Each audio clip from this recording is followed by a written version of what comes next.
Well, hello, everyone. So good to see you. Welcome in, welcome back. Hope everyone's having a wonderful, wonderful Thursday, the 8th day of May. Hello, Nicey Marie. Hi, Town Chat Cafe. Teresa Williams. Hi, Julia XOXO. Hey, Sorta Morta, SI Officer. All I Need is Jesus.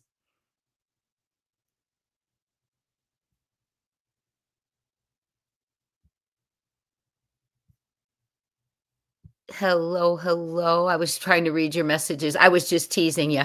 All I need. I'm excited up for you. Hello, wait, what? Hello, Michelle Carter. It's so good to see you all. I know I'm on quite late tonight. Hi, Show Poodles. Hey, Charlene. Hello, hello. Thank you so much for being in here. You know what? I need to send a message to my mods. Hold on 1 second.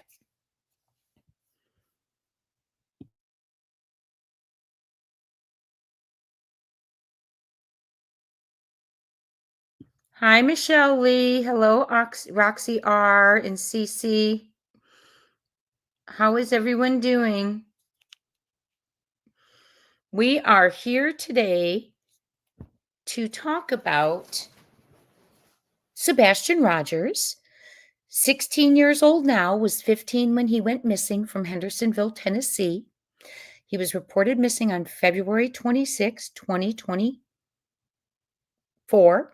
Last seen February 25th, 2024, leaving the Texas Roadhouse with his mother in her Infiniti SUV around 6:24 p.m. That is the last proof of life for Sebastian. There have been no sightings, eyewitnesses that we know of, no video footage that we know of that has been confirmed, and he has not been seen on camera. We need to bring Sebastian home. He has an active Amber Alert, huge reward for $500,000, and we have got to bring him home, and we have got to get justice for Sebastian. Part of doing that is raising visibility and awareness with things like Dateline interviews. And that's what we're going to talk about today, because Dateline interviews usually come out in the format of podcasts for Missing in America and also on air, actual network television and stream services. Neither contribute to only print articles. So I find it very odd that we didn't get a podcast or anything on air for Sebastian's article. So I'm hoping a podcast is coming, but I don't know why it would be delayed. But it is very, very strange. So we're going to get into it. We're going to look at it. We've got a new timeline, new words. The article is interesting and we've gone over it, but most importantly, why is it not in the form of a podcast with mom speaking? Why is it not in the format of a video so we can watch and emotions can get engaged and tied into Sebastian's case? It's unusual. It's not the norm. But with this case, what has been? This is Crime Time Buzz. Thank you so much for being here. We're going to put the names and lights from our last live. We have Sassy, who gifted 5 memberships. NJ's gifted. And we have new members from our last live. Kathy Smith, Shining Star, and Miss Sharon. And I'm going to pull it up right now for you. Whoop. Wrong one. There we go. Thank you so much for supporting the channel.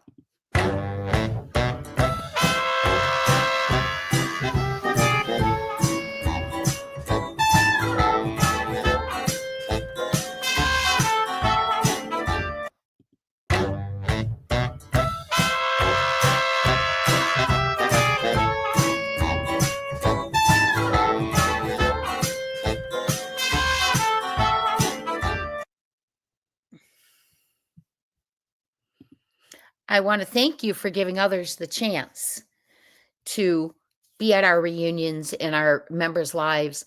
We are having an extra one tomorrow. I have already posted the thumbnail. We're going to be discussing the state of the case. That will be tomorrow. I believe it's around 3:30 Eastern. It is before our live with our special guest tomorrow. Tomorrow we have a special guest coming on our panel to discuss the Oregon sighting of P-Foot, Babyfoot, and KP allegedly at Ford's Pond. You know, I received a police report on that. That was sent to me. Someone had done a FOIA. We've gone over it, and she is going to come on our channel and tell us all about it. And she will be going back out there and searching again.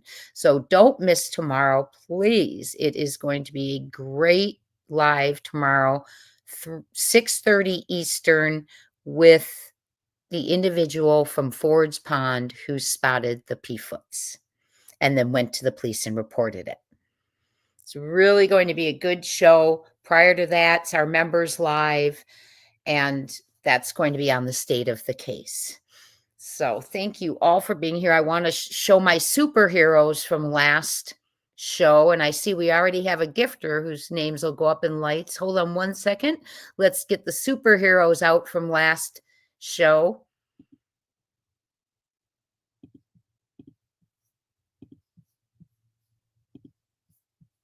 Your names are in lights.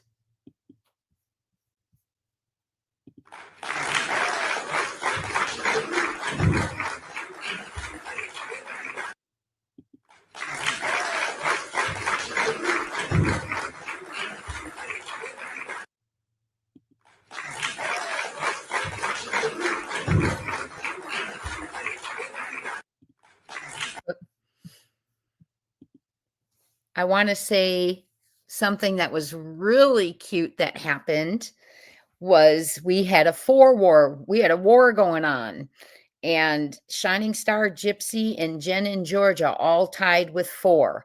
It was fun to watch, fun to see the comments going back and forth. So that was a lot of fun, and you all tied, my friends. Sassy, Whispering Winds, and Jules to Callie, thank you so much. And our top stars, our top superheroes were Verna Ingeme, Roxy R, and Nicey Marie. Thank you all for your support. That was a lot of fun yesterday watching you all compete. We do have a goal today. It is going to be, if you want the bonus time, our bonus time today will be a merch giveaway for the Sebastian hat or t-shirt. Totally up to you. And I am ready to get to it. Welcome in, everyone.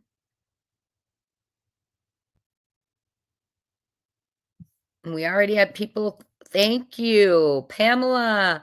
5 Crime Time Buzz memberships, our reunions. Thank you, Pamela, for your kindness and generosity. Excuse me, y'all, if I cough. I still have a little bit of a cold and cough. And if you receive those memberships, join us tomorrow for a special Members Live, an extra one.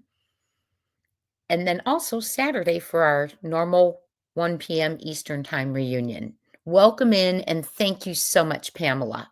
Whispering Winds, thank you so much, Donna. Please hit that thumbs up, everyone. Thank you. Thank you, Donna. Very generous, very thoughtful. Never expected, always appreciated. And like I've told you all before, if you decide not to move on into bonus time for a day, for an episode, don't think that that's going to upset Miss J here. It is not at all. It's just something that I do for a little fun for us to keep on going or to have an incentive. So thank you all for being here. We are going to get to it. Did you know that Dateline is a fabulous avenue for people who have missing family members? Dateline, let me stop this real quick. Thank you all. Appreciate you. Dateline is going to be, did air. Let me just stop trying to do too much at once. I'm sorry. Dateline has 3.6 million viewers per episode. So if you have a missing child and you go on Dateline, and this was from 2023, and you go on Dateline, 3.6 million people approximately will be watching your case, hearing about the disappearance, and learning and emotionally tying themselves to your child, your family member. It's amazing. But that isn't done in print. That's done on air. They have, in second quarter of 2023, there were 90.1 total viewers of Dateline. 90.1 million, excuse me, not 90.1. Hey, Jules DeCali, 90.1 million. That means 90.1 million eyes on your missing family member, your missing child. 90.1 million eyes looking for your missing family member, your missing child. 90.1 million eyes seeing you, your story, and getting emotionally invested. 90.1 million eyes raising awareness. 90.1 million people sharing the story. 90.1 million keyboard warriors sharing, doing everything they can to get the word out, because that is the kind of people who watch those shows. It is amazing. It is the number one most watched news magazine on TV. So that is why you go on Dateline, right? That is why you go on Dateline if you have a missing person. Now, Dateline NBC, let's go to it for a sec. I asked a couple questions because it was bothering me. It bothered me that there was no podcast, that there was no video, but a written article for Sebastian. Not bothered me that we had a written article. Delighted on that. Okay, delighted. But then I thought, well, that's weird. I watch Dateline all the time. Why was there no show with it? No airing of it? Right? Why? Well, I don't know why. Because I started Googling to see if that was normal. And just like with most other things, many in this case, not normal. For instance, hey Beth, hi Diana, hi Caroline, yep, a third of the USA population, Caroline, wow. So yes, imagine that amount that's a great way to put that, because if you look at it like that, a third of the USA population, take the 50 United States that are so vast where we're trying to spread the word for Sebastian. Even KP said so many people don't know about Sebastian. Then you should have got your face and your voice on Dateline, because a third of the country would have had known about it. I'm sorry, I don't have tolerance about that stuff. Caroline, thank you, because I am not a numbers person. Thank you so much. That is, think about that. Take a third of our population after that airs knows about Sebastian. But when we have a mom, allegedly, in my opinion, by the way, everything's for entertainment purposes only. This is my opinion, my theory, my perspective, my speculation. But when you have a mother who goes on the 1 year, a mom who hasn't searched, a mom who doesn't attend vigils, a mother who barely does, well, for 9 months did no interviews at all and barely does, and then does a print article, and then gets on and says, so many people don't know about Sebastian still. Well, obviously, it's a huge world. That's why you need to do your part and do better. One of which would have gotten a lot of props, accolades, whatever you want to call it, is raising awareness to Sebastian to 1/3 of the population. But no, we had to be odd. We had to be weird. We had to be sketchy. And this is all my opinion. But it's just like when the $50,000 reward came out from the FBI. How many families would love for that? How many families would love for that? KP's answer to a reporter was no comment. Good to see you, Teresa. Hi, Patricia. No comment. That's weird too, in my opinion. Parents who don't go to any mother, I don't care about the stepdad, the mother who doesn't go to any vigils. None. That's weird. Parents who do a mother who does an America's Most Wanted interview chooses another location, goes to a different home. Okay, not even bad enough. Okay, you know how the Wells sometimes do it at a picnic table at a park. They've left their home to do the interview. Okay, they've chosen not to do their interview in the home. That's Summer Wells family. But they do the interview, right? But they don't do it in the home. They usually do it at a park.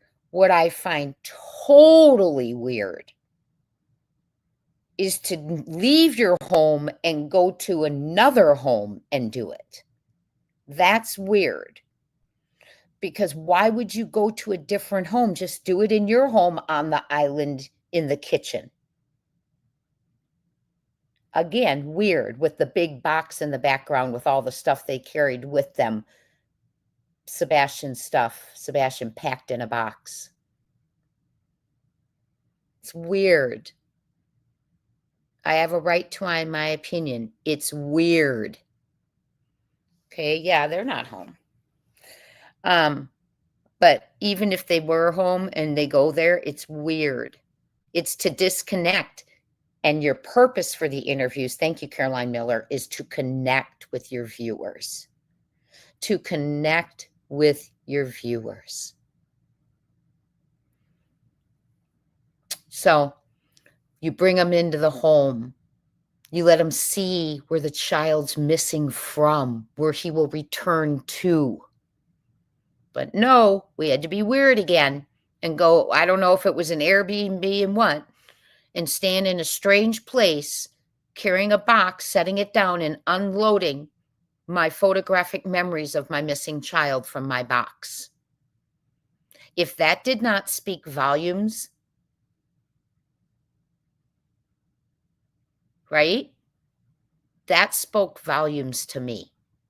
She has reduced her child to a box. That's how I looked at it. And that's how a lot of the people who watched did look at it, who noticed that box. People who followed the case and knew they weren't in their own home. They weren't fooling anyone. For the rest of America who knew they weren't in their new home, they saw the box. Yeah, from a box, you all. From a box. It's just so weird. So now we have more weirdness, and I'm going to share it with you right now.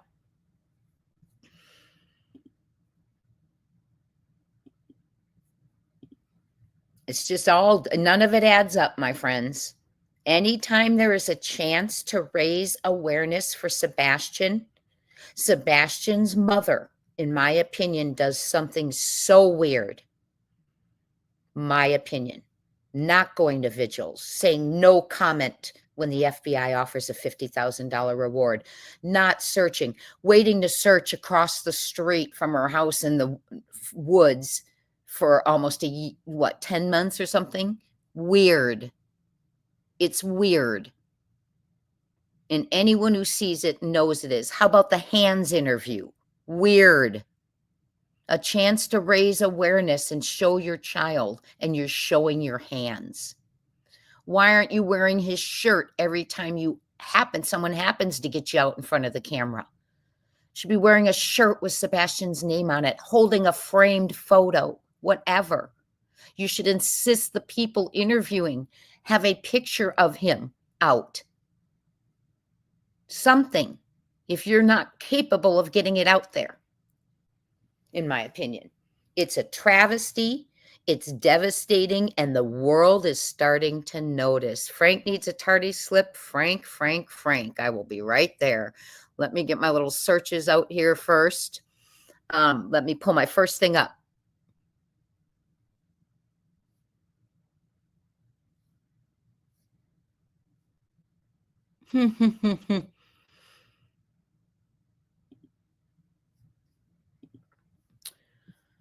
Okay. Frank, we are so glad you made it. But here is yours tardy slip from Teach.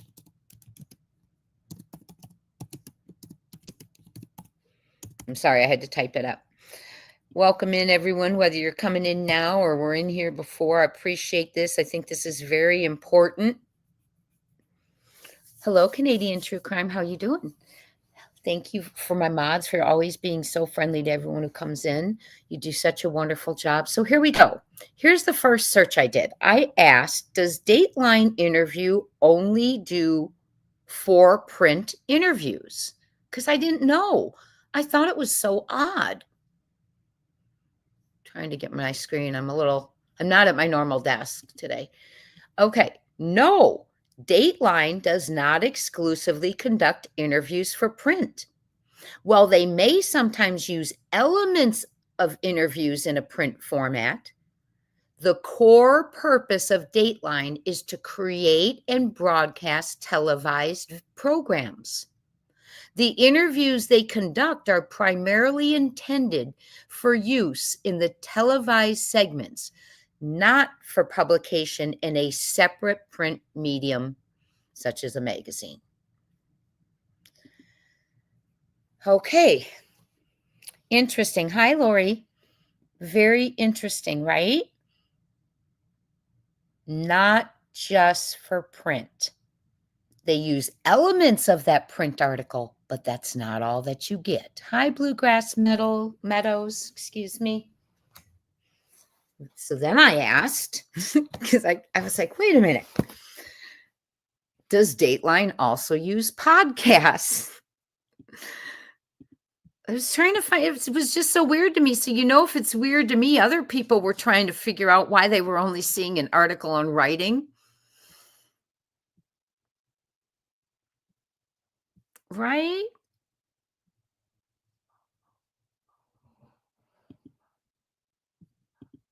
Here we go. Yes. But I even looked for a podcast. So every time I put it in, no matter what I put in, how I asked, it came up just that written article. And thank you for that, Caroline Miller. That's amazing. We're working towards a goal today. If you all want to, we're going to do a merch giveaway. Just a little reminder. Okay. Yes, Dateline also uses podcasts, but we don't have an on-air episode or a podcast. Dateline has expanded into a podcast powerhouse, producing several original true crime series in a year. In addition to repurposing TV segments into podcasts, these podcasts often feature in-depth storytelling and exclusive content, some even offering ad-free listening and early access to episodes. The podcast format allows Dateline to delve deeper. And I want you to pay attention to this because Missing in America does a lot of podcasts, and that's what the episode was on. And I'm about to connect to Missing in America, which is Dateline also. Okay, podcasts.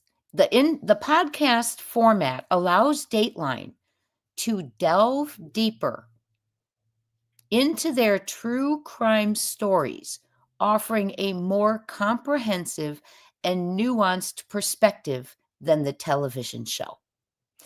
So you even more depth to hook that reader, that listener in. Exclusive content. Some Dateline podcasts offer exclusive bonus content and after show segments for premium subscribers. You can find Dateline podcasts on platforms like Apple Podcasts, Spotify, and Amazon Music. NBC News also has featured Keith Morrison, a prominent figure from Dateline. I love his voice. From Dateline NBC, hosting podcasts like The Seduction and The Thing About Pam. Did you know, fun fact, and those of you who've heard me say it before, but I think of it now every time I think of Keith Morrison, he is the stepfather of Matthew Perry, rest in peace, from Friends. Keith Morrison was Matthew Perry's stepfather. So, hi, Karen Killerman. Hi, Joan. So then I thought, well, wait a minute. Does Dateline Missing in America do podcasts or just print articles? Now, I knew it wasn't just print because I watched the show. So let's see what that told us. Oh, and by the way, we have a new timeline, new events added, and everything for the tape from the Dateline, and I'll go over that with you too. Let's see here.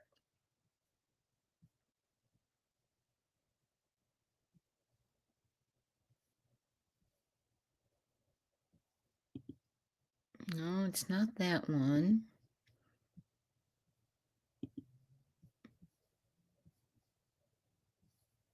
Oh, wait, no, hold on. Sorry, trying to find my tab.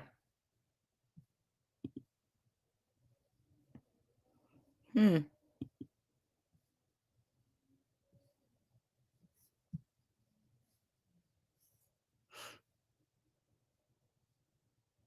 Okay, there it is. Sorry, had to.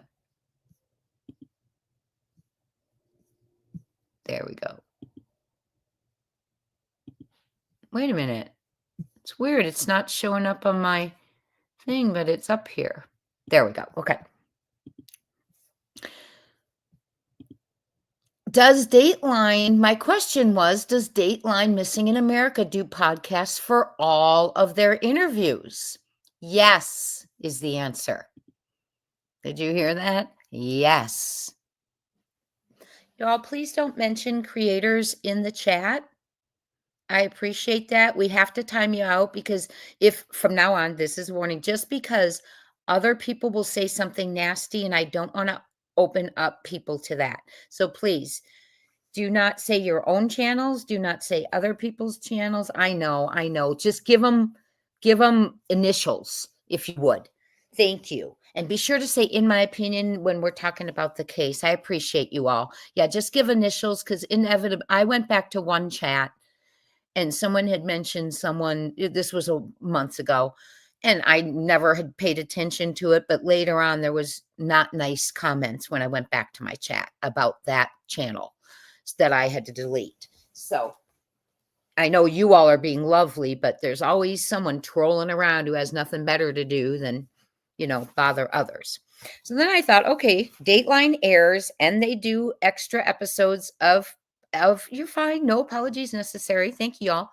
Extra episodes with podcasts and Dateline Missing in America.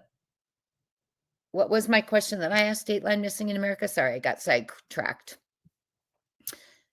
Does Dateline Missing in America do podcasts for all their interviews? Yes. Dateline Missing in America does podcast interviews for all its episodes. So then I started looking for Sebastian's. I don't find it. The show is available on platforms like Apple, Dateline Premium, and Spotify. Very strange. So we've got our answers there, right? But where's Sebastian's? Where's Sebastian's podcast? Where's Sebastian's on-air article? Will a podcast be released? Well, it's already been over, how long's it been since that Dateline one? Let me check it real quick. It's been a while, over a month. So I find it really weird that we didn't get a podcast. What are we hiding from? Why are we so worried about ourselves that we are not giving visibility to our child? But remember, this is a family who the press had to tell, law enforcement told the press, the family chooses not to speak. Do what you want, though. This is also a family who, right out of the gate, did not want their last name given out. They did an interview on Dateline with Katie Proudfoot, and let me pull that up so some of you, so you know what I'm talking about. I apologize. Let me start there. Let me get my NBC article. Okay. And this is amazing, but this is not the norm. Am I sharing this with y'all? Okay. This is amazing, y'all, but it's not the norm. So on, what was the date of this? Let me check the date for you real quick. April 3rd, this was released from an interview, Dateline, with Katie Proud, KP. But this is all, there's no podcast, there's no airing. And like I just showed you, they write, everything they do is for print or podcast, or for airing or podcasting or streaming. And this is what we got. And this is the article, and we're going to go over it, but I'm just trying to show you something. Okay, look, instead of his, oh, and I am going to play this for you, by the way. This is something really interesting. It's a podcast on first responders reacting best to people with autism. So we are going to be looking at that, by the way. Let me write that down just in case we, but instead, it normally is their podcast is below this, and I'm going to, I'll show you someone else's. So like, for instance, on another page, let me see if I can, I have some of them pulled up. So hold on. Let me see if I can pull up. Let's see. Is this, where's Tyler's? Let me go to the actual episodes. Hold on one second. I just want to show you something.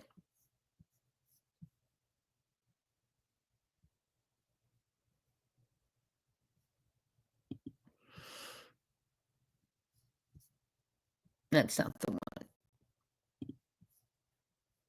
See, they have episodes here. Well, I'll show it to you. I'll show it all to you. But below their article, you'll find a podcast. But for Sebastian, we don't have that. We have a podcast on how to help find kids, raise awareness for autism. It says due to Autism Month. Let's read that again.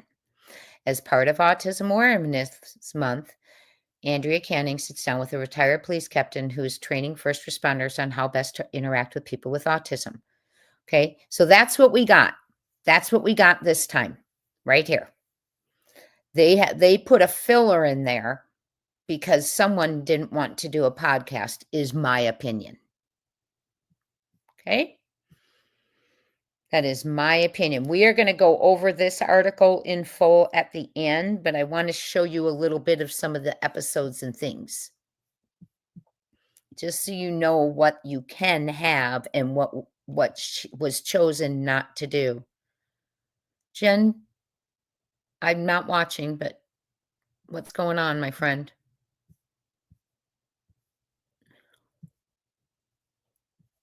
Hold on, time out. Hi, Mini Panthers. Hi, Sassy. I don't know what's happening, Jen, but please, are you okay? Okay, so let me share the screen. Let me know if you guys need me. Before I go into that, I have something else to show you, but I want to show you this. Why is that not there?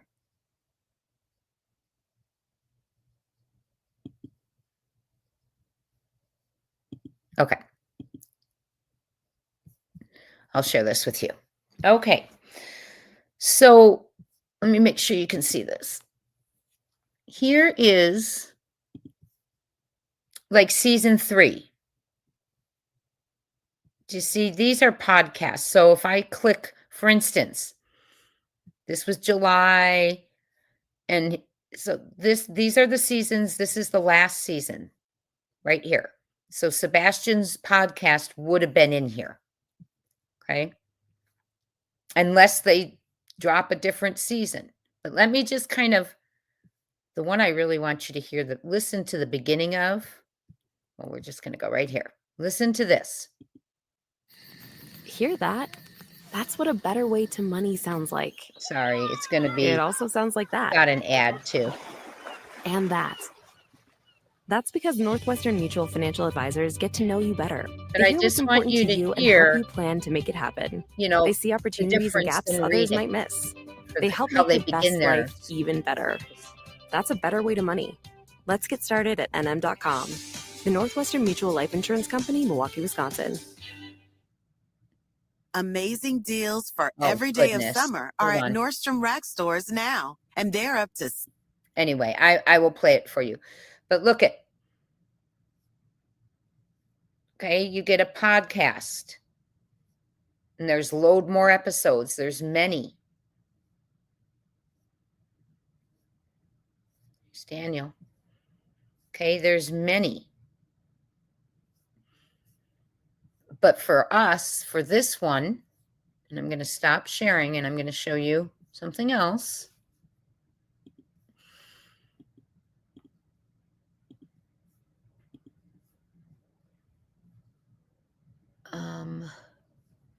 I'm going to show you what else you can get from Missing in America and Dateline. So you can have a podcast. I don't know why I can't find this. Okay, here we go. There we go. So here's the podcast right here. For instance, this is a podcast called Running Man, and it brings forth, like we said, 1/3 of the population, right? 1/3 of the population. Well, since Running Man's story, rest in peace, they have located him. But imagine the awareness. He's been found. A lot of stories are solved. Not as far as the criminals, but locating the people, because when you have over 90 million viewers per, people are getting eyes on the case. Why wouldn't you want that, right? So I'm just showing you this. This is the podcast episodes. You can go in, you can sign up for free on Spotify. You can listen to them because Dateline Missing in America does not just do, hi, Beth, you're silent, hugs back. Hi, Teresa. It does not do just for print. So this is very unusual.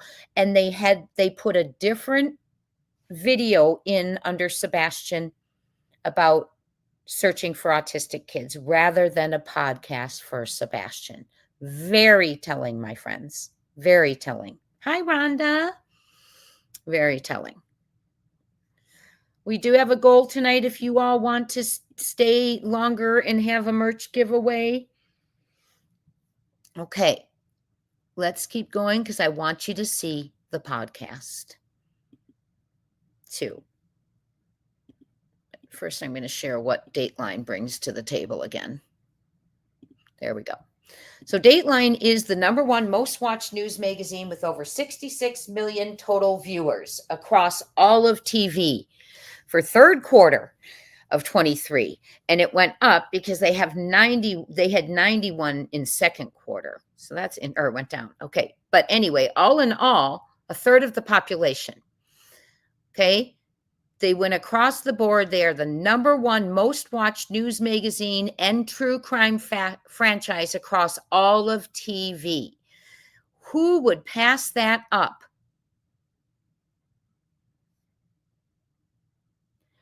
Dateline's chart-topping showcast features broadcasts as podcast episodes, is pacing to have one of its top 3 quarters on the record. Dateline is the longest-running series in NBC primetime history.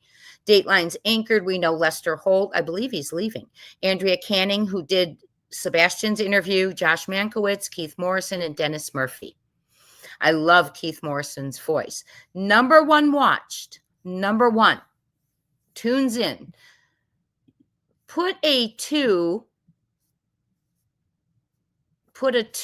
in the chat if you do not watch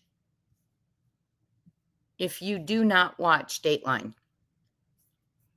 Hi, Sassy. Thank you for contributing to the goal, sweetie. I appreciate that. Appreciate you. Okay. It's just weird. So something must have been arranged that she didn't. Okay, so I see a couple of twos. Okay. Couple of twos who don't watch it. Okay. Put a 1 if you do watch it. Lots of you don't watch it. Okay, interesting. Oh. Jay Banner.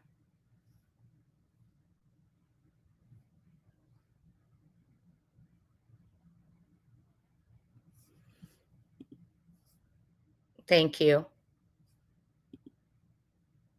Okay. We are going to continue, and this will be, yes, I need to put a banner up here. Thank you. Make sure I get banner up to the first one we're going to watch is going to be, let me make sure. I'm going to show you someone who had the benefit of getting on Dateline.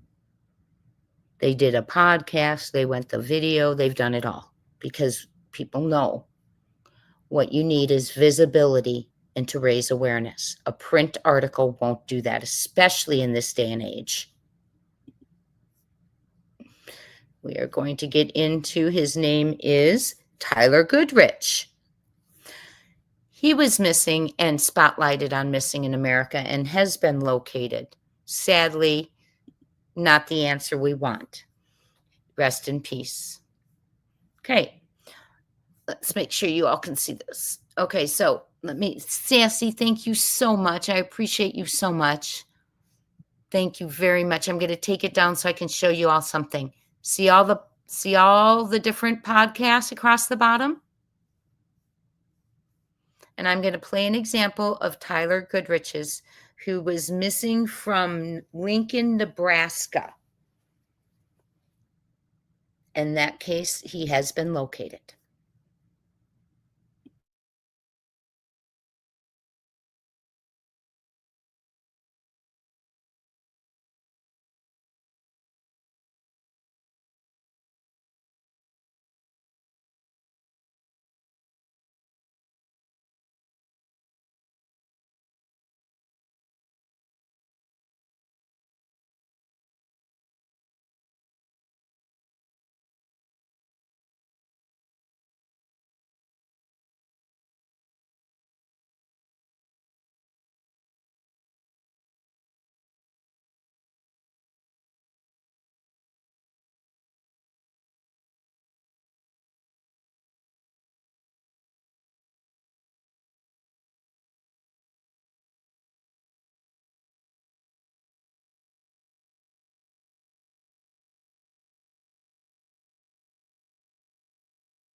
Clear of a video. It's very to be 35 years old.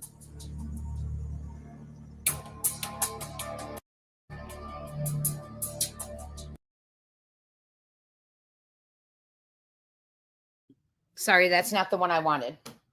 Let me present it up. Sorry.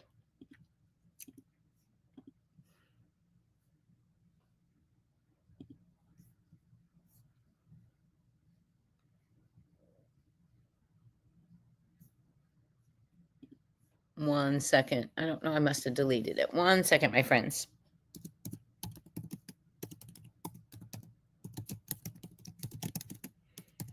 So we have a great show tomorrow. We have a special guest coming on from Oregon who is at Ford's Pond. Here we go. Okay, there we go. Oh, it is that one. That's not the one I want. Hold on. Who is at Ford's Pond.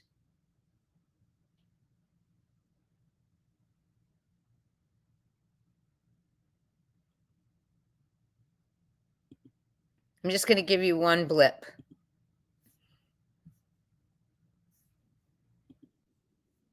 There we go.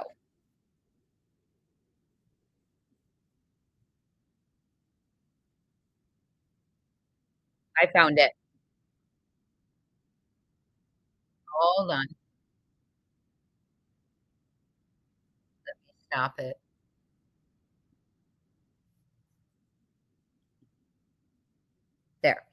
Okay. This will be, you'll see the benefit between the difference of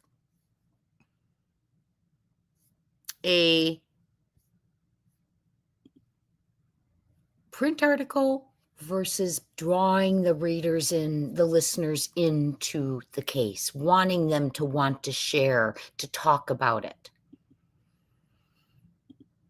This is Missing in America.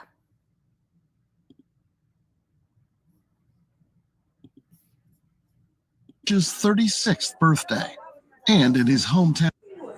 It was Tyler Goodrich's 36th birthday, and in his hometown of Bennett, Nebraska. That meant it was time for a party. Happy birthday, dear Tyler. This party was like any birthday celebration, except for one huge thing. The guest of honor wasn't there. Tyler Goodrich had disappeared 5 months earlier, on November 3rd, 2023. He's still missing, and the people he loves most can't make any sense of it. Lonnie Goodrich is Tyler's father. Every night before I go to bed, I stand at the window and I beg him for answers. I beg him to come home. Tyler's sister, Felicia Nicholson, is struggling to adjust to this new reality. I'm so frustrated and angry that somebody knows where Tyler is. Somebody knows something. This disappearance has baffled investigators. It has also brought a community together. People were making yard signs and printing flyers. You couldn't drive down a single street without seeing Tyler's face. I mean, you still can't. I'm Josh Mankiewicz, and this is Dateline Missing in America. This episode is Running Man. Please listen closely, because you or someone you know may have information that could help Tyler's family and friends find the answers they're still looking for.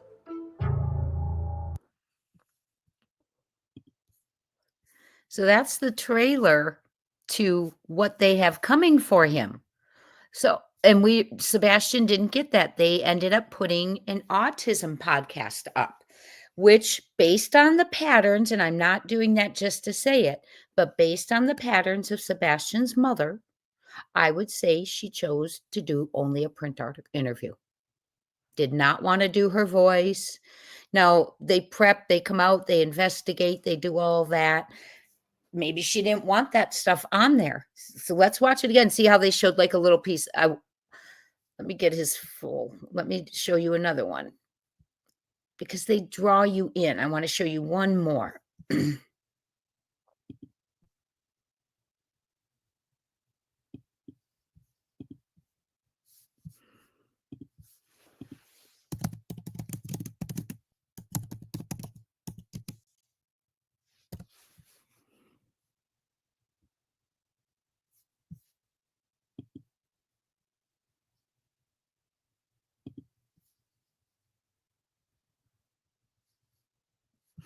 Let me get you one more.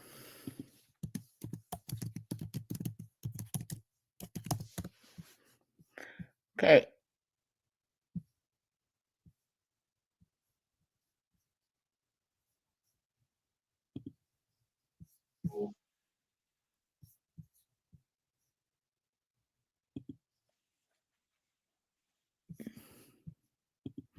I'm going to show you one more on Daniel Robinson. They didn't have to be long. Some did short ones, some do longer ones, right? They don't have to be real long. Let me get Daniel's up here for you. I'm just going to play you a minute, and then we're going to get to what we got with Sebastian. Very strange. This is credit, same credit. Robinson. We learned about someone who was now in the wind. Years ago, with a question for our social media followers. Do you know anyone who has simply vanished? It turned out a lot of people did.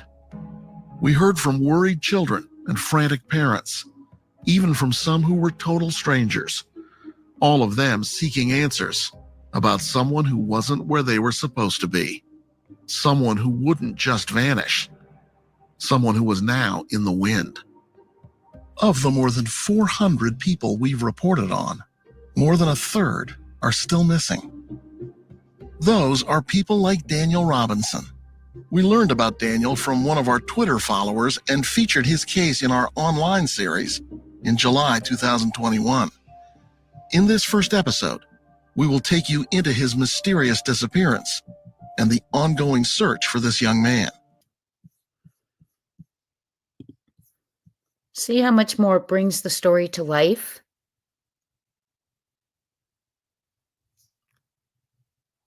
Hi, everyone. Let me come over to chat real quick. Okay.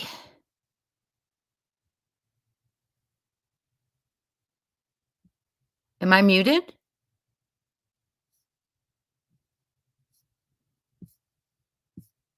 Oh, I've been muted. Sorry, guys. What did you hear from me last? Did you get to hear Daniel's stuff? Okay.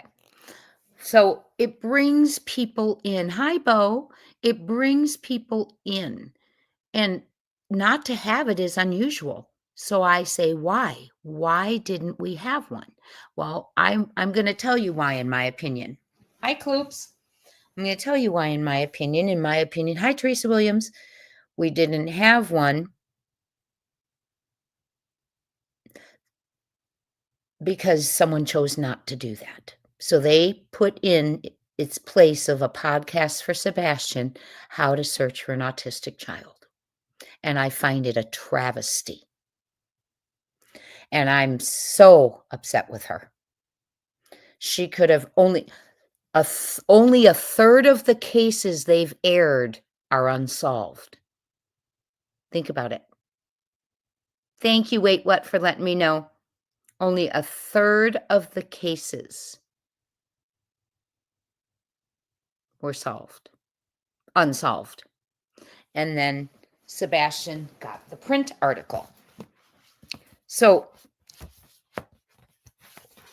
a mom who chooses not to re-spark media interest with a podcast on Dateline or an on-air episode, whichever.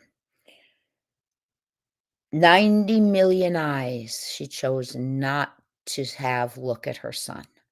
And that's exactly how you have to look at it. KP didn't want 90 million people to either hear the story if it was a podcast or see it. When she sits there goes, there's so many people who don't know still. Yeah.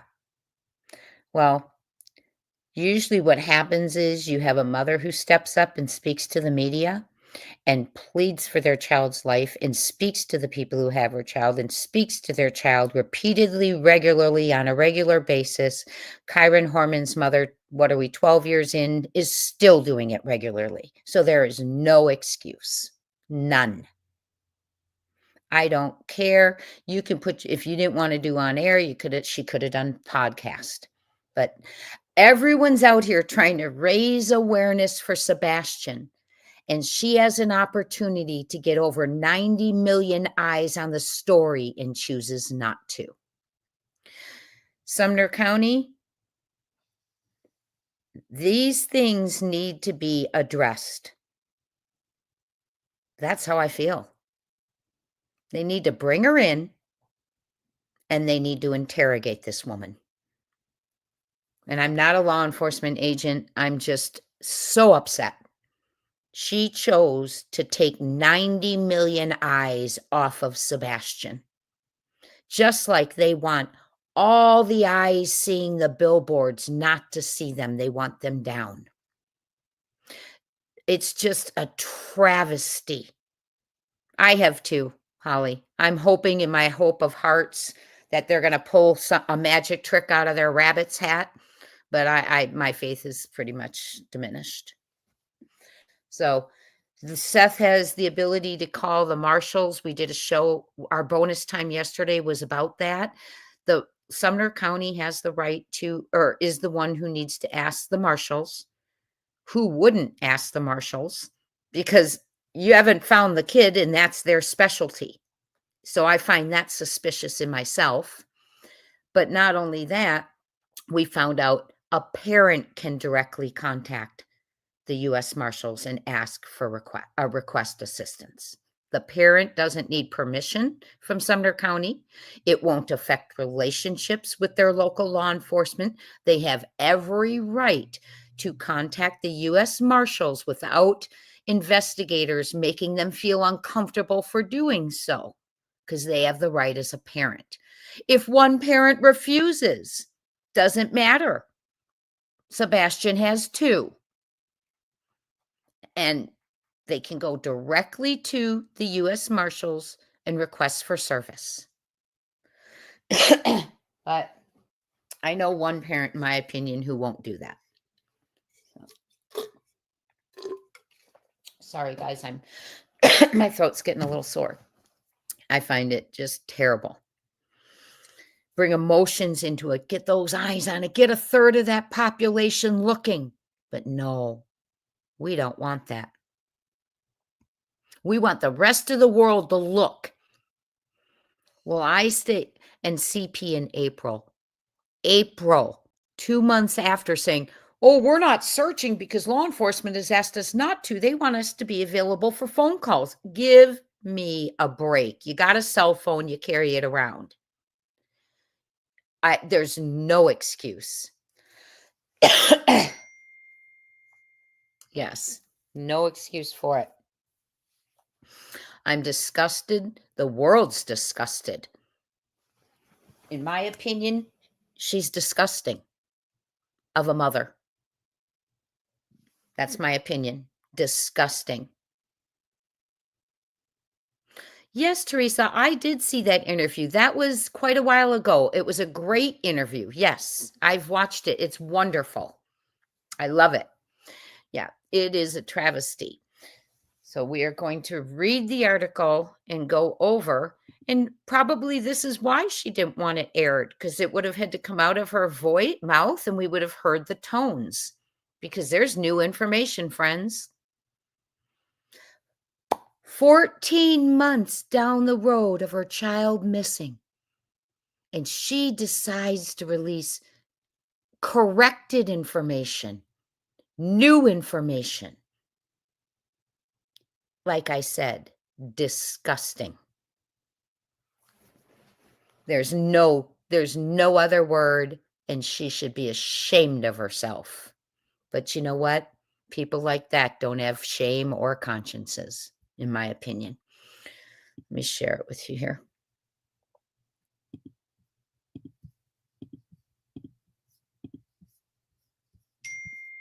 Sorry, my phone's going off. Let me turn my ringer off. Special guest tomorrow. Ooh, sorry. Tomorrow we have a special guest coming up. Sorry, guys.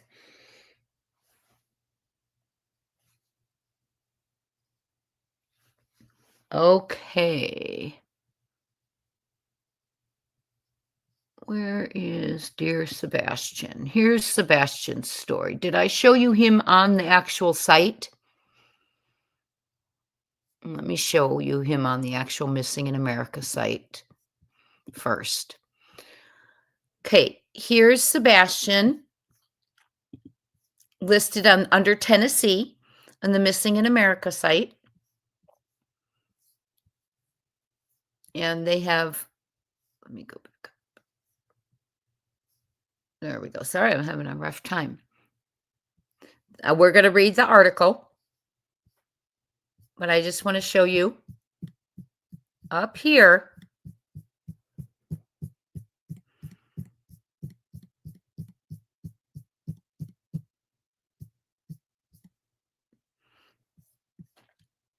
There's only one other person that I could think. I was going to say to you all, I challenge you to ask any parent of a missing child if they would be open to going on Dateline, either with a podcast with their voice or being on air. Tell me how many would say. I challenge you all, let's do it. If you know anyone with a missing person, right? There's only one other person I think who might say no besides KP, and that's Candace Bly. She walked off of Dr. Phil after she felt like because they were asking her questions. She felt she was being interrogated, started crying, and left. No kidding. So I challenge you guys, anyone who has a missing family member, ask them if they would turn down the opportunity to go on Dateline, show the story, or be on Missing in America's podcast at the very least. Or would they just let it fly to the print article and have them put in some general podcast because, well, how else do you explain it? It's odd. It doesn't happen. I'm sure they were shocked and had to find some other podcast to go with his story. Hi, Perfect Pun. Everyone, please hit that like, that thumbs up, that like, if you'd be so willing.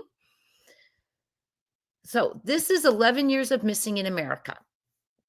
This is our Missing in America podcast, Dateline NBC's social and digital series, Missing in America, began 11 years ago. On December 5th, we asked our Facebook community a question. Do you know anyone who has simply vanished? The response was overwhelming.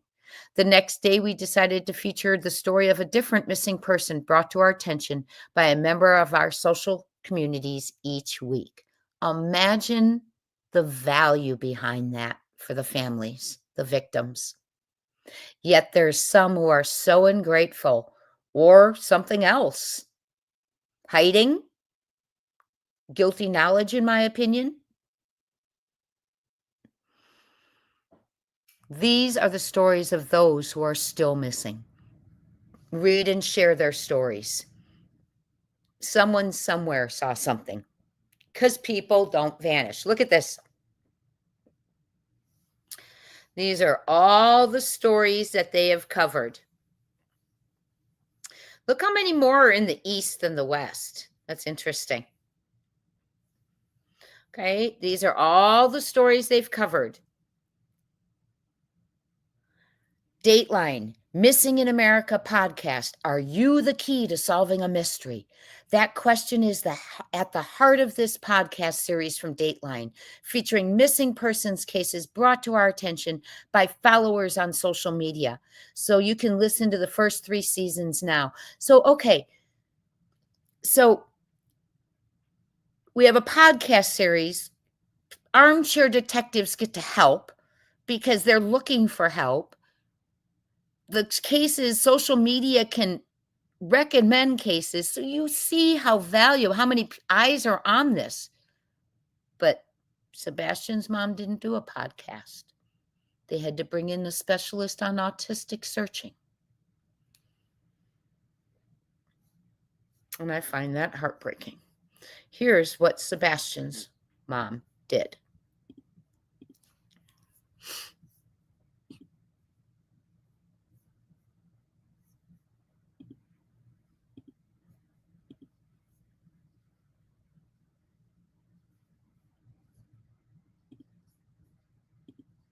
And not only did she not do a podcast or an on-air, she changed up the timeline and added things to it and deleted much. Yeah, it's very sad, isn't it, Nicey Marie? Hi, MCE. If there are any lurkers watching that prey on our children, I'm telling you to leave our children alone. They are our children, not yours, in my opinion. Very good. Yes. And to those in the bushes, thank you for being here. We recognize that you're here with us. And those who watch on replay, we appreciate you. And hello, shout out to Mrs. Margie. Thank you so much for watching everything, giving the like, subscribing. You are so appreciated. I don't know why they didn't ask Seth. I don't know, L. Kennedy. They would have had a whole different interview, in my opinion, that people could have helped with. Right? Not new information. Who changes this up? I want to know what law enforcement's doing every time she changes a timeline. Or do they knock on their door? What do they do? Do they call them? Do they say, come in here? We need a timeline? Hi, Joe. And don't forget tomorrow to be here because we have the very individual who saw the P-Foots at Ford's Pond in Oregon. I say allegedly because I need to, but they were there, in my opinion. I saw the police report. I know they're remember dog when I told you about the police report I received. I contacted dog's team and they were out there. So, okay. And that's tomorrow. We're going to get, so if you have questions, start putting them in your head. And we are going to get the experience, the opportunity to listen to what happened, how it happened, when it happened, and details. Oh, she's been a failure to him, in my opinion, too. She let someone, let's not get started. Crime Time Buzz, did you read my comment? No, let me come to comments for a second. Several of you are wanting me to read something. I didn't. Let me see it. I'm sorry. I see, hey, Crime Time Buzz. Do you mean this one, Ida? Hi back, my friend. That's the one I see. Hello, hello. How are you?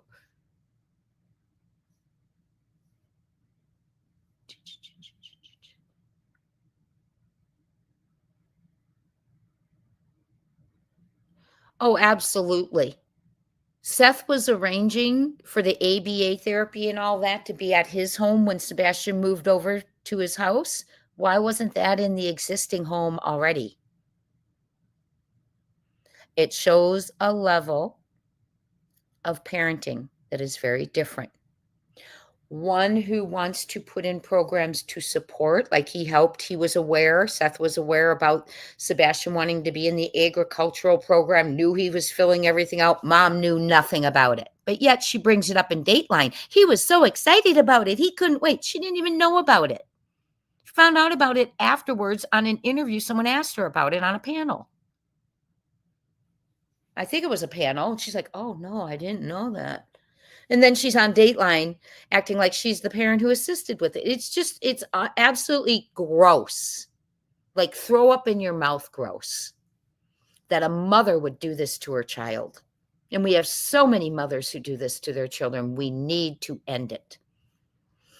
But to have, she's not going to stop, by the way. The reason she's not going to stop is because she doesn't have a sheriff who's speaking up when her husband gets on a thing and tells people to swallow a shotgun and all that.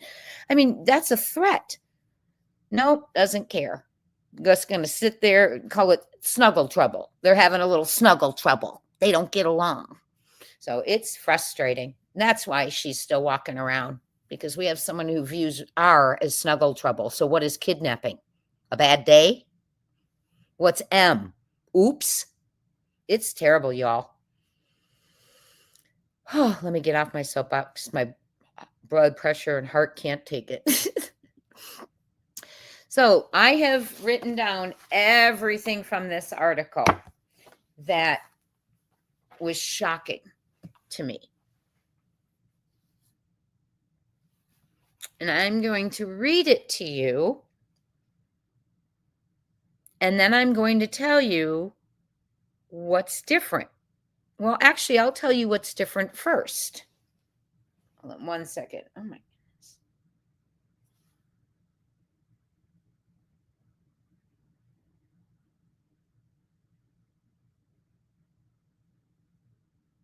Okay. 1 second. Let me look at something. Okay, that's right. Okay, sorry. I am going to tell you first what we're dealing with the Dateline interview. We are dealing with, Sebastian got ready for bed around 9 p.m. That's different. He went to bed at 9 was before. He got ready for bed. So I'm sure because, people wondered, did he ever brush his teeth? Did he shower? Did he do anything? So and by the way, all timestamps, all times in this article are preceded with about and around. About and around.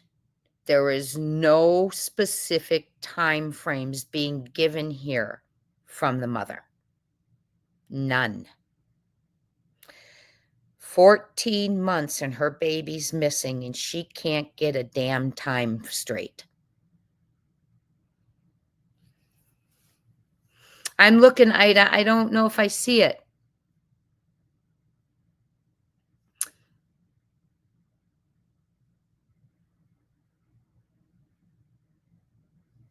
I'm reading. Hold on one second.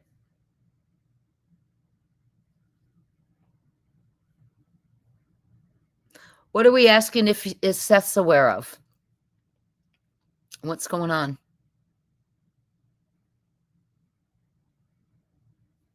Hold on. Let me just check this real quick. Sorry. I'm sure Seth is always where. I see what the question was. Oh, we're heading. Hit that notification bell. Coming up is going to be the Texas Roadhouse. I'm going to look at it on my large screen, and then we're going to do another one on that too. So, no. Did anyone see the possible sighting on Sebastian in Virginia today? They'd already went out to Virginia with search warrants and searched. Oh my goodness. No, I didn't. Where did you see that chit chat? Where can we see that? Is it on X? Sorry, we're pausing for a second. Let me check it out.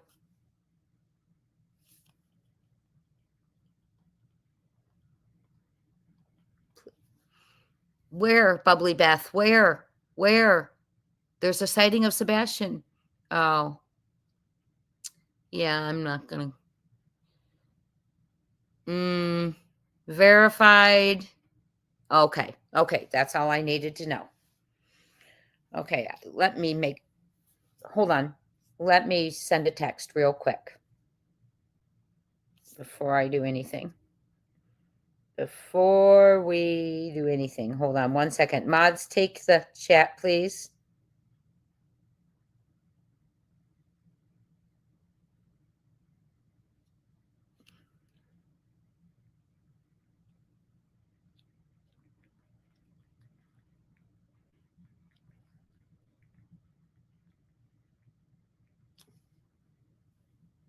Wouldn't that be amazing, you all? Oh my gosh, I'm verifying right now. I just sent a message. What was Seth's comment on the video? Wait a minute. Okay, I'm confused.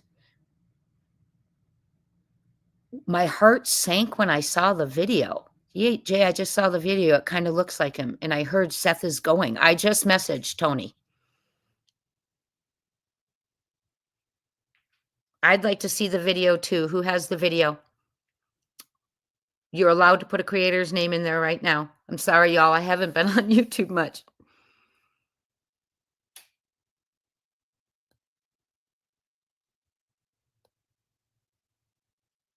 Oh, got it. Thank you, Chit Chat.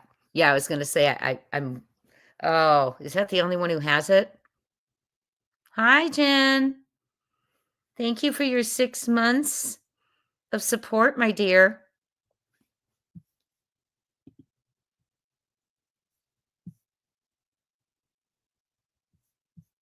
Okay, I guess let me go look. Let me go look.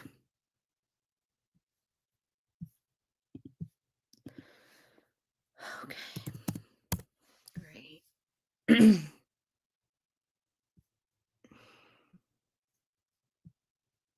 Can someone just email me the link to the video, please? Yes, I know, for real. They've already been out there and searched. I don't know. I'm trying to find that out. Jay, I wrote it in chat. What does that mean? Real eyes recognize real lies? I'll try it.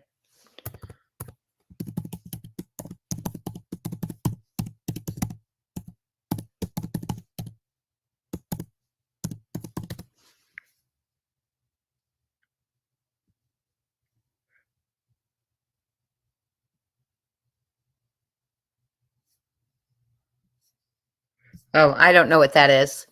Okay, y'all, if you want to watch it, please send me the link. Email me the link. It's an older sighting. Okay, that's why I'm verifying right now. Oh, okay, gotcha. I'll go on there right now on X and check.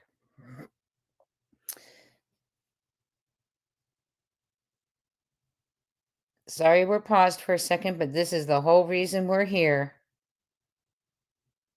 What is it? What did you say it was? Real eyes? Let me go back. Oh, emailed to me. Thank you, dear.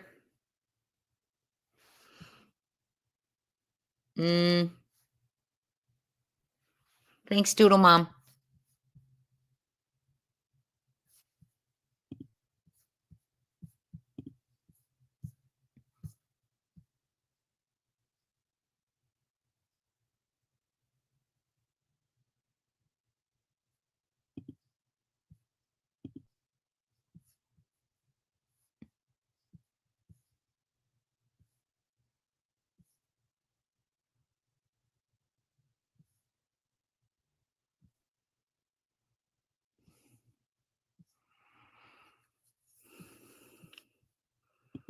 Can you see it? Oh, you're not seeing it yet. Okay, here it is.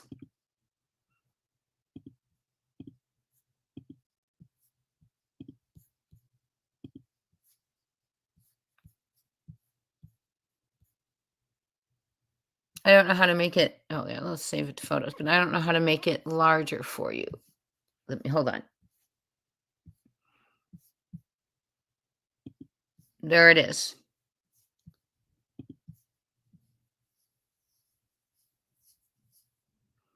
Now, if indeed he is in Virginia, which we don't know if that's from today.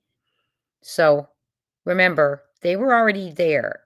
You can see the walk in the video. Oh, okay. I will go. Does anyone have the link? Let me go find the link to the video. Thank you, Minnie Campbell, for sending that. Here. Oh, thank you, Sonia. I've got it. My dear friend Sonia sent it last night to me. So it was yesterday. Okay. Thank you, Sonia, for sending that. You are a doll. Let me.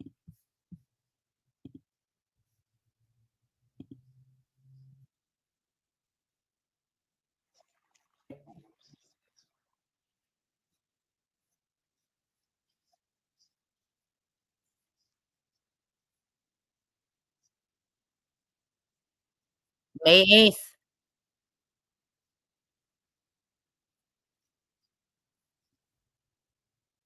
Okay, hold on. We're going to go to Matt Thibodeau. We're going to go straight to Matt's site and see when he posted this. Okay, hold on. He's on TikTok.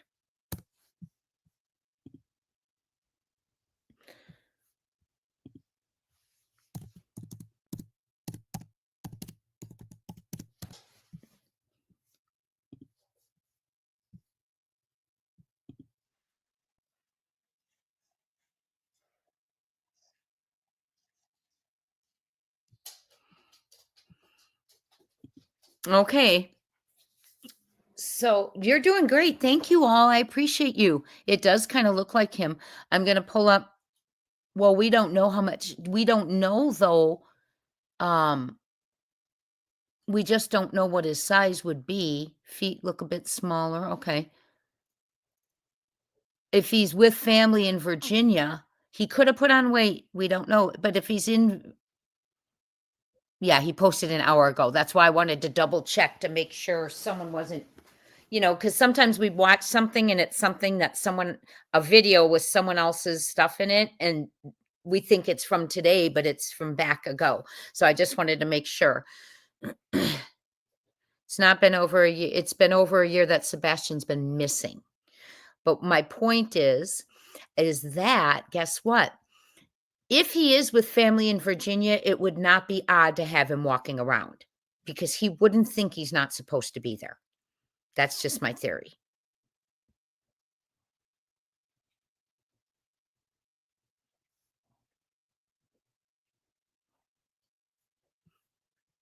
Town Chat Cafe says isn't. I'm going to the video. Hold on.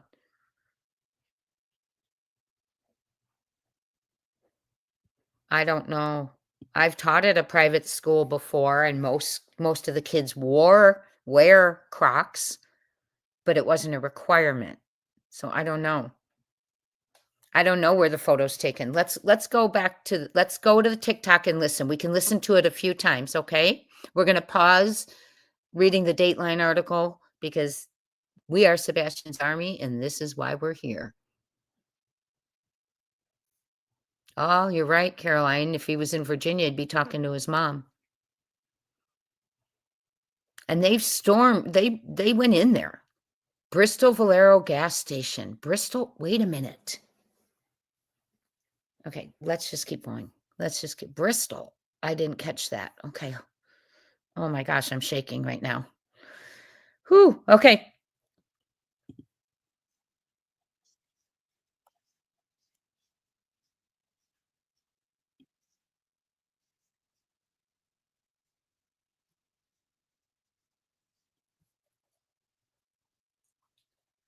Okay, I'm going to share it with you. Sorry, I was listening to it and thought I had shared it. I'm shaking. One of these days. Video was taken outside of a Credit to Matt Thibodeau. And I'm going to let you listen to it.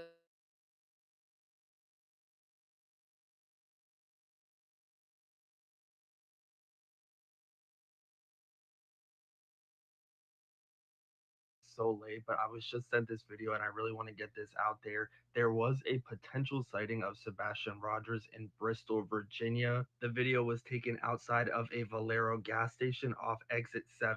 I'm going to play the video for you guys in a second, but keep in mind that it has been over a year. This child is described to be a child who loves to eat, so his body very well could have changed and gotten a little bit bigger over the last year. Take a look.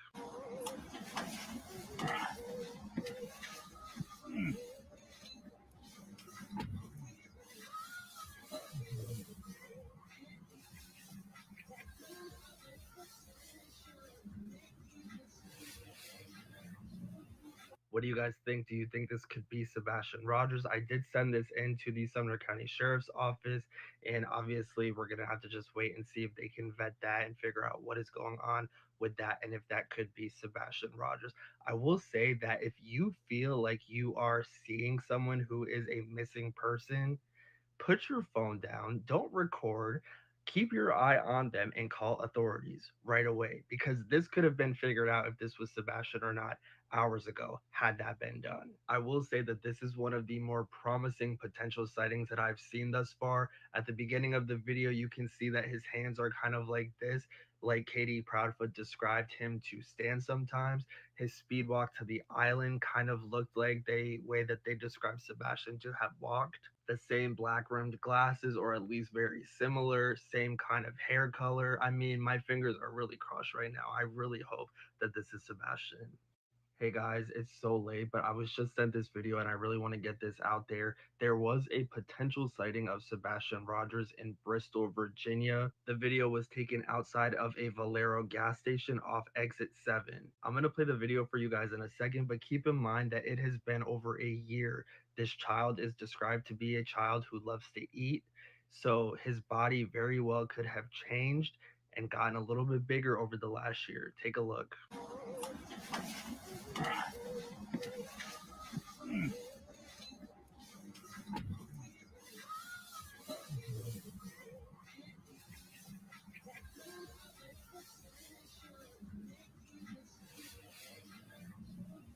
What do you guys think? Do you think this could be Sebastian Rogers? I did send this into a little bit bigger over the last year. Take a look.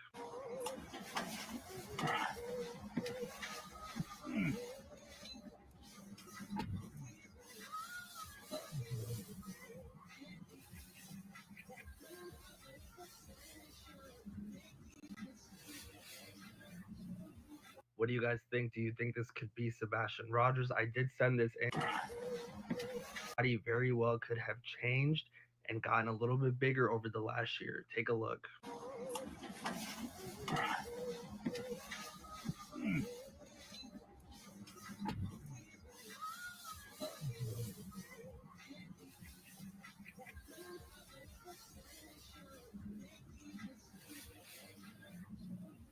What do you guys think? Do you think this could be Sebastian Rogers? I did send this into the Sumner County Sheriff.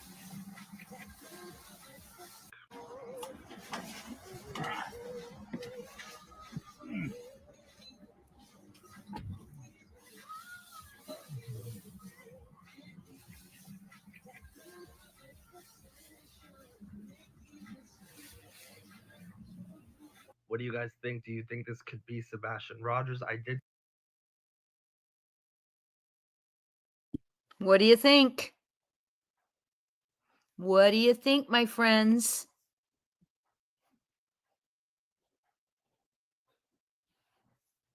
Oh my goodness, Jen. Oh, you're so sweet. Oh, you're so sweet for the best creator on YouTube. Jen, thank you, Jen and Georgia, so very much. She wants her name in lights. Thank you, Jen. That's so sweet. Thank you to all of you.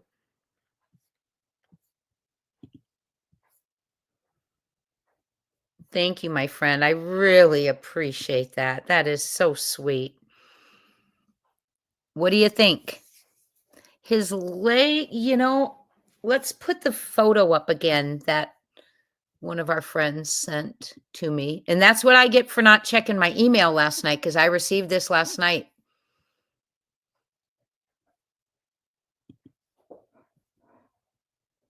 Thank you, Sonia. Again, let's see here. There was an image sent to me too, but I want to see if there's a second image. Okay, no. Because if you grab when he's about to cross the street, that's exactly what I took a picture of.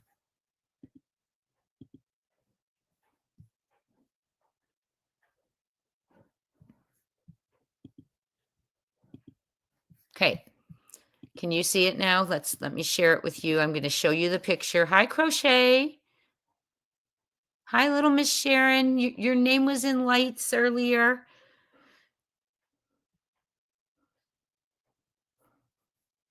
Let's look at the picture. Wouldn't that be great? Did someone, let me see if they've responded.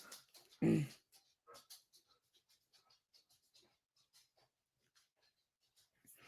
wonder if they're on the road. Not really. Not really, Jen. I'm not really your favorite. Is that what you just said? Wow. I'm at the edge of my chair too. I'm sorry, I'm losing my train of thought as I'm trying to go here. I'm trying to get to my email or to that picture. Where did I put it? There we go. Now I know where it is.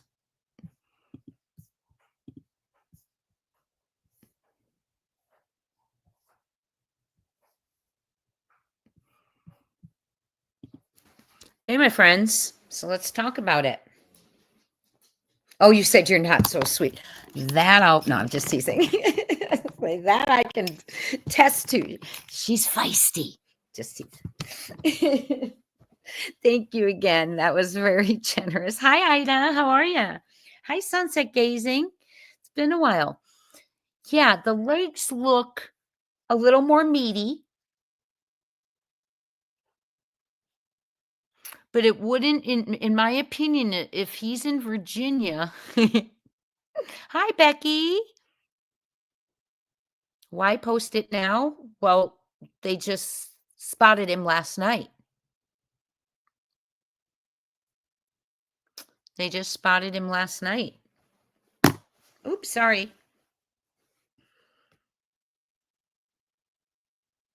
Let me see if there's anything.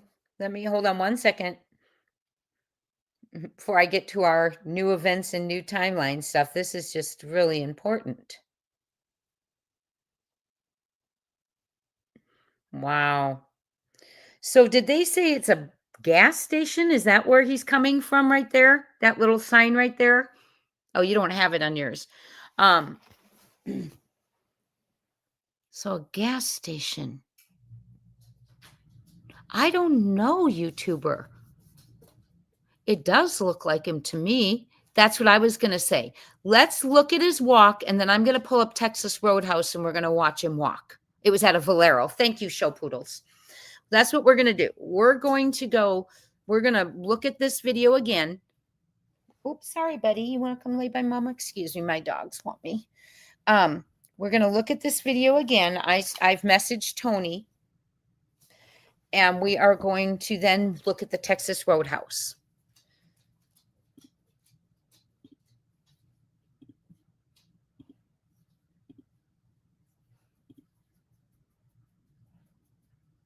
Wait.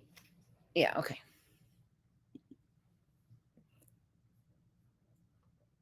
Bigger over the last year. Take a look.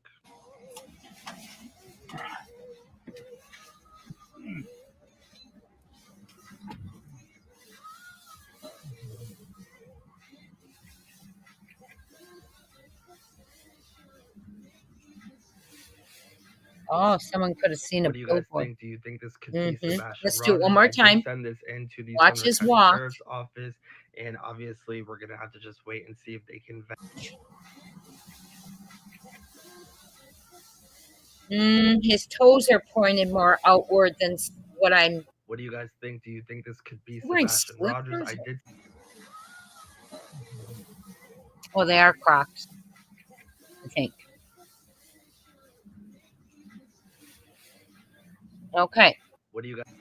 Look at that walk. We're going to this last time, and then we're going to go to the Texas Roadhouse.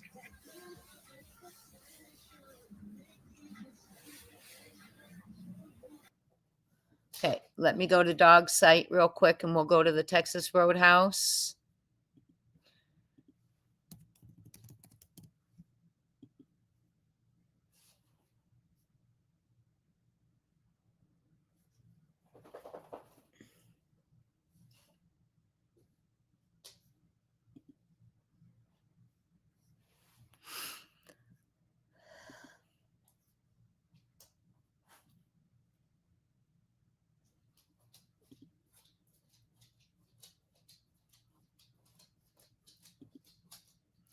Sorry, I'm trying to pull it up.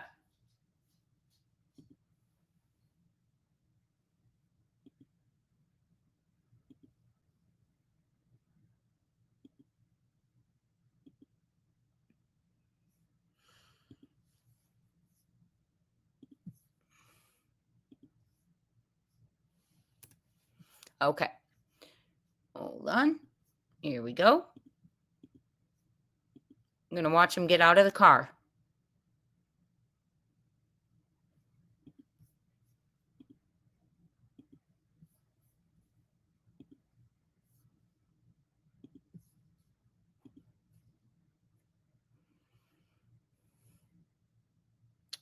Hi, everyone.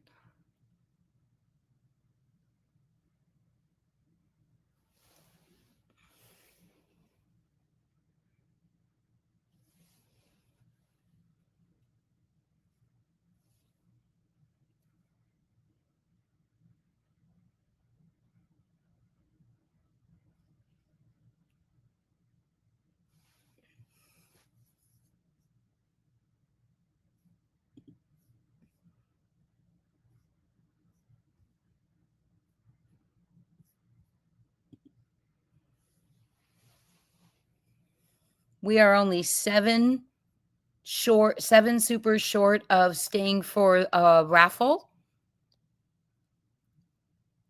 Jen's, I included Jen's in there as I'm going by the amount. 7 more. If you all want to do a raffle, and Jen, thank you so much. Here he goes. Okay, let me go back. Let me do it again.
Yeah, I see the toes. Look at the toes.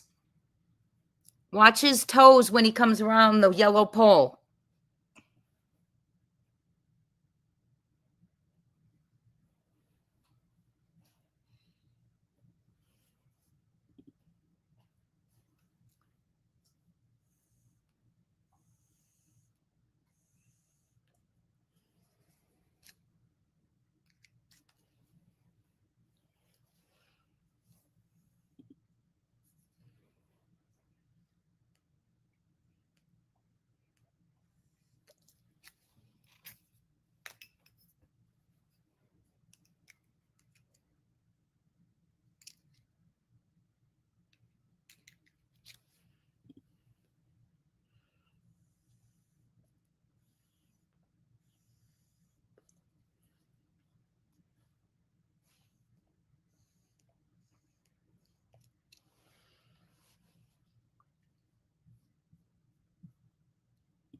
Okay, now we're going to go to the TikTok again.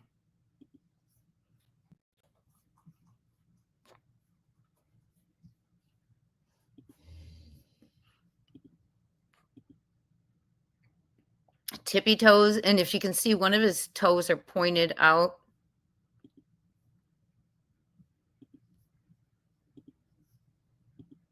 What do you guys think? Do you think this could be a little bit bigger over the last year? Take a look.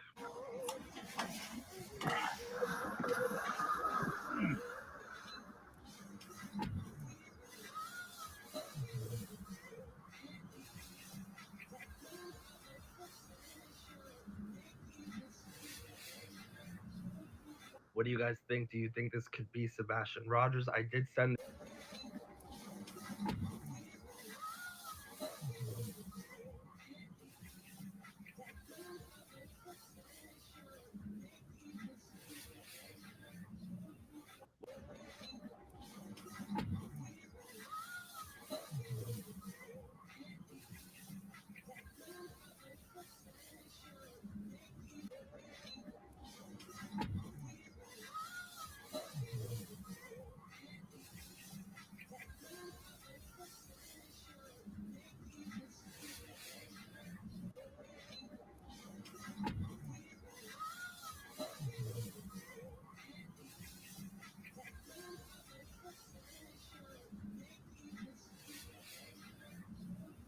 What do you guys think? Do you think this?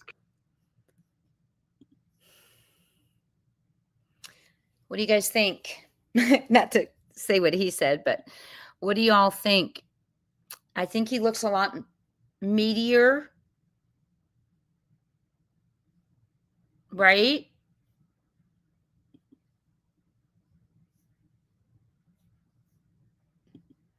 You know, what's interesting though, is if he is wearing, it's interesting he's carrying, it looks like a school bag, right?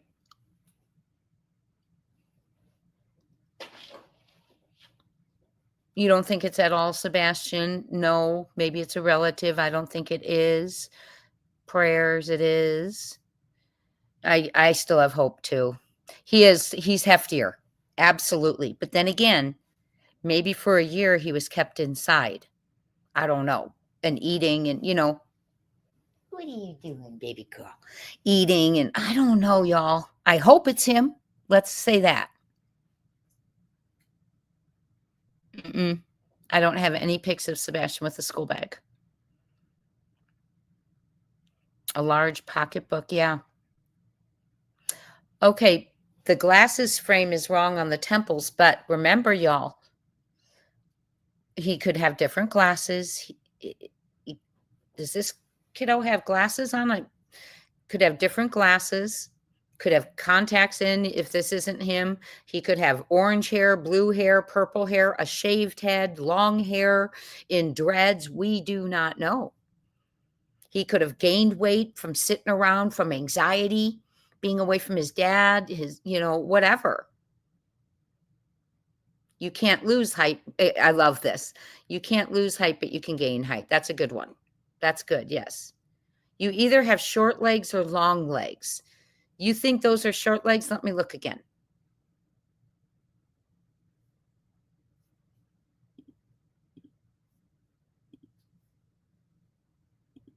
But I mean, you think, see, now we don't know though. This,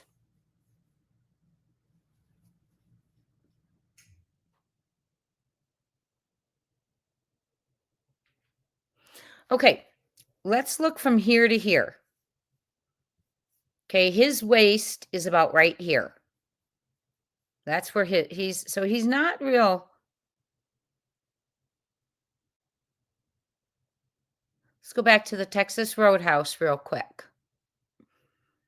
I mean, to me, it just looks like he could have gained weight if this were Sebastian. Bless his heart. I hope it's him. Okay, let's go to Texas Roadhouse real quick and look at his frame. But remember, his frame, I mean, yeah, we can look like how long's his torso, how long's his legs, but height, I'll look one more time though. Let's look. Let's get a shot at Texas Roadhouse again.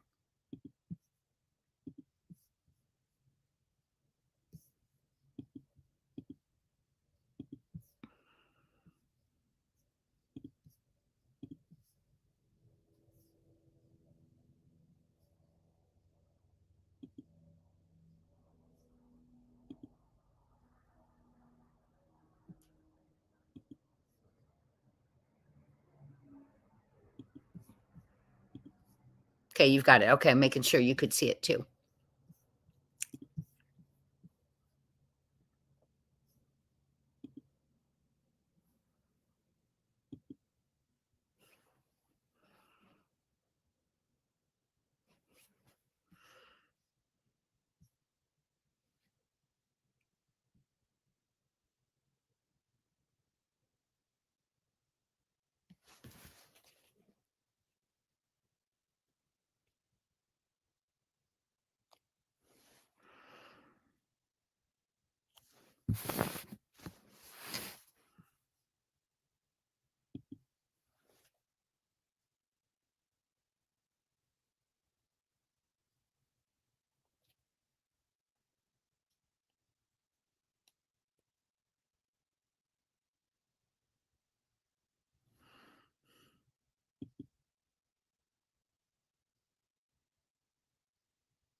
Okay.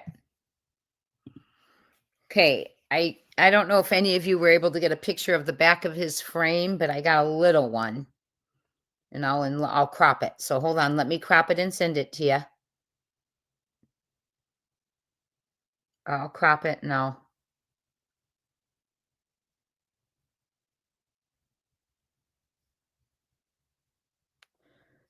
I didn't get all of him, but at least we've got some of him.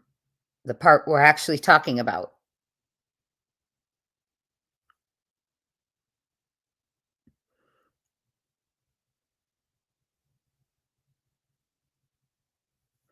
I'll put them up side by side if you wait for just a second, okay?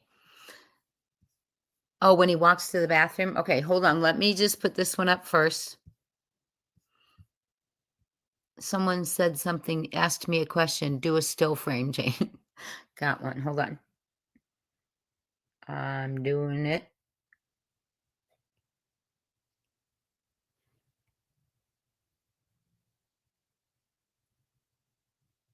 Okay. Give me 1 second. Mods, watch the chat. I'm going to put them side by side. Can I pause which? Yes, I can. I sure can. Let me go back in and I'll pause it.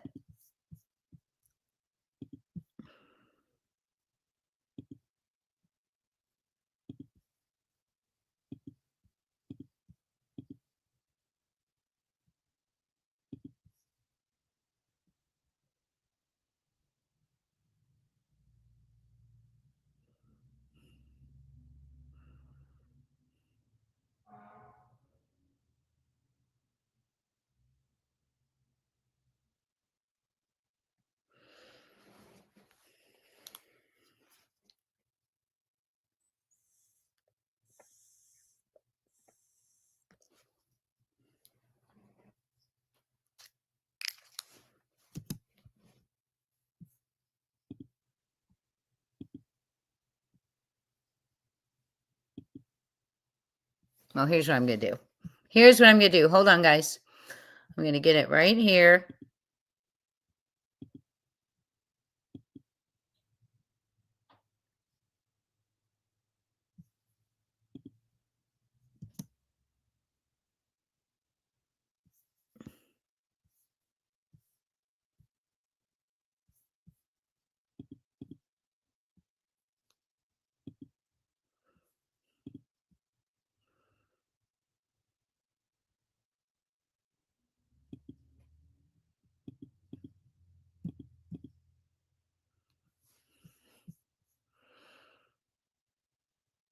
Okay, I'm just going to go put both photos side by side of each other, okay? 1 second. That's the best I can do, Sassy. I'm pausing that. So 1 moment. Let me go into my Gmail and I'll put them side by side on Canva.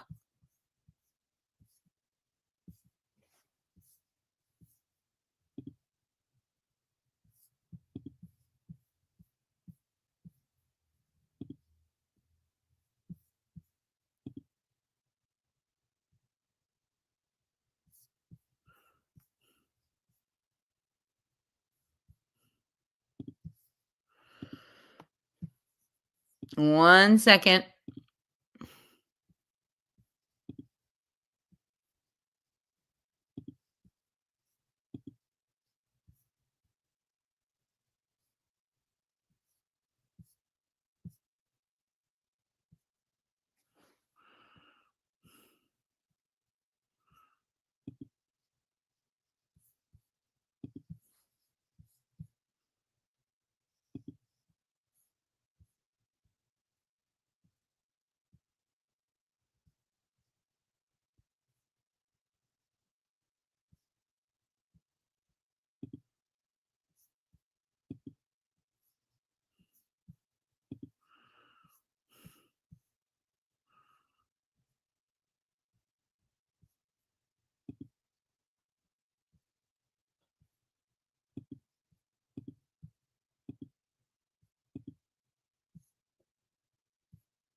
Hold on, guys. Sorry, I'm trying to get it there.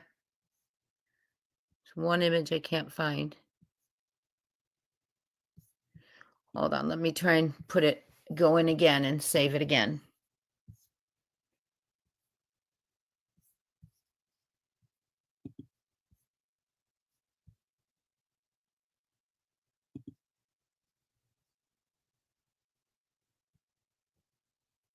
Okay. Let me see if I can find it again.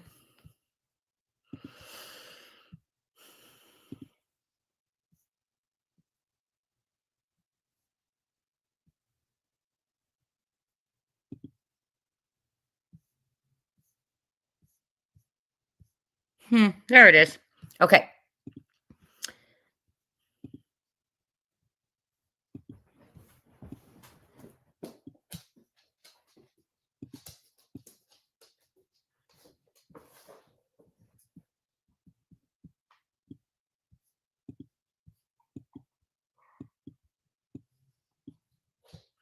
I'm getting it.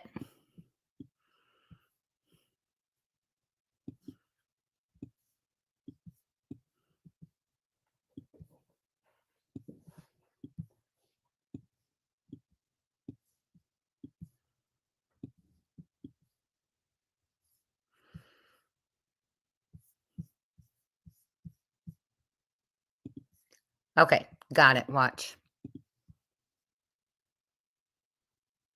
I can do where you walk to the bathroom if you want. Just, if this doesn't help, watch this one though.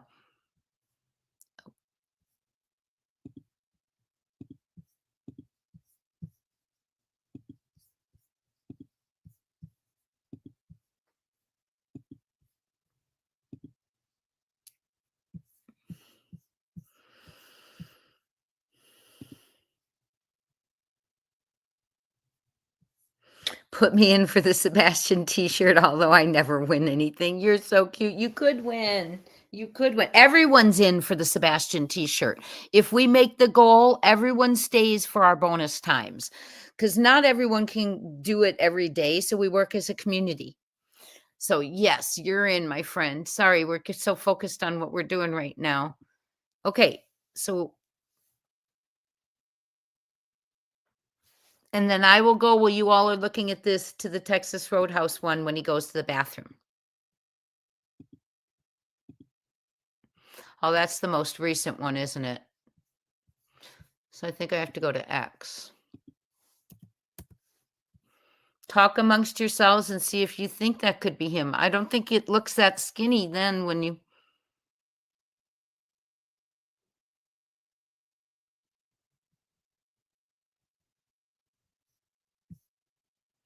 Okay, let's see. It's going to take a minute to get to that footage too.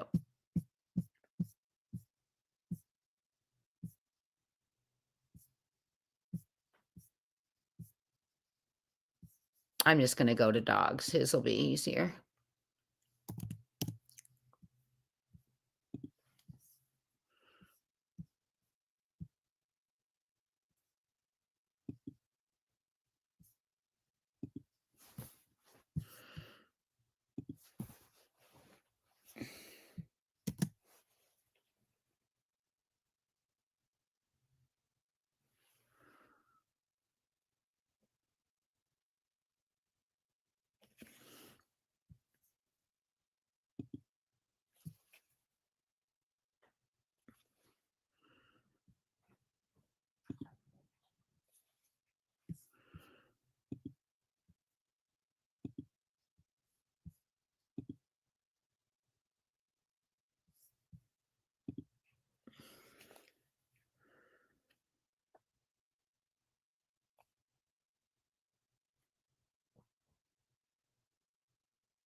I want to show you all. I want to show you something.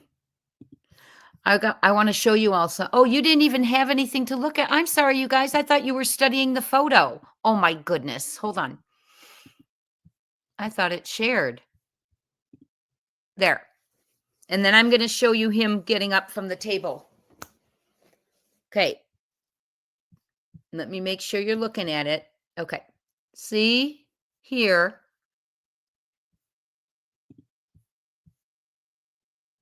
Thank you, Roxy R. Thank you, by the way. All I need is Jesus. Thank you for your hard work. Thank you for being a part of the community, the journey, and the support. Thank you, Jen. You don't ever win either. Oh, well, hopefully someone will win tonight. But you have a Google it, y'all shirt. You lucky girl. Okay. So here is them standing side by side. What do you think now? I'm at 9:21. I want to make sure I get down here. Thank you all for your support. That's so sweet. You wished you knew what? All I need. You guys are welcome to stay here through, like I said, when we have bonus hours or bonus whatever, that's a bonus for the community always. Always. We work together as a community. Yeah. Now I want to show you when he gets up from the table.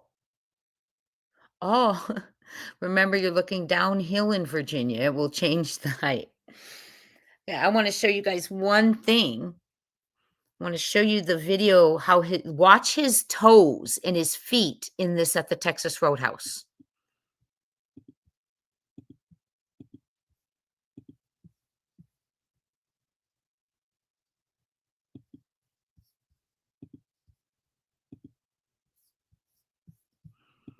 Make sure you've got it. Okay, watch Sebastian walk from the table, walk for a little bit. You look at his toes.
He has a very specific gait.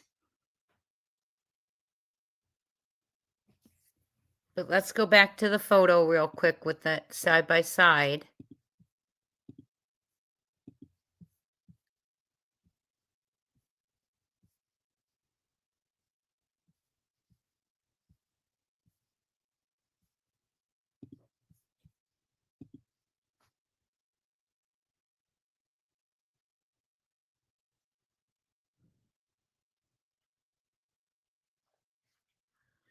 I don't know. It's just so hard to tell, isn't it?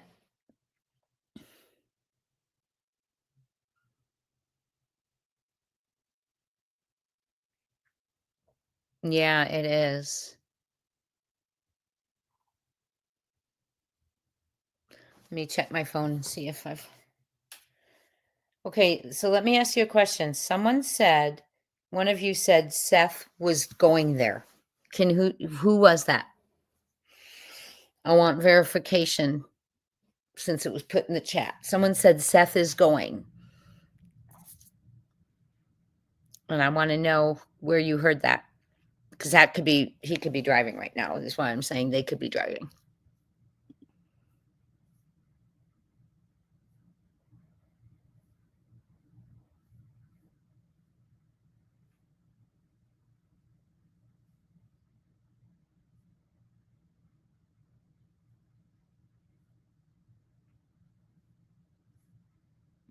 I don't know. Here's what I'll say. I hope and I pray it is. Right? I hope and I pray it is. It's hard to get our minds back on anything, right?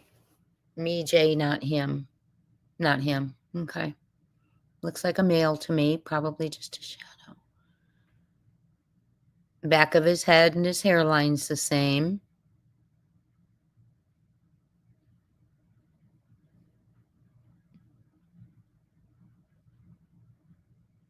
Teach, can I call in with a few comments and a possible motive? Sure. Absolutely. There you go. Call her in.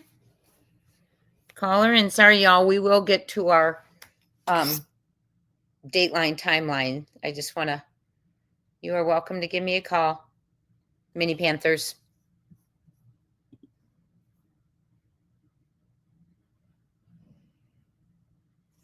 I think someone said Seth is going to Virginia. Okay. Okay. Someone did say in the chat Seth was going. So I want verification where they heard that, is what I mean.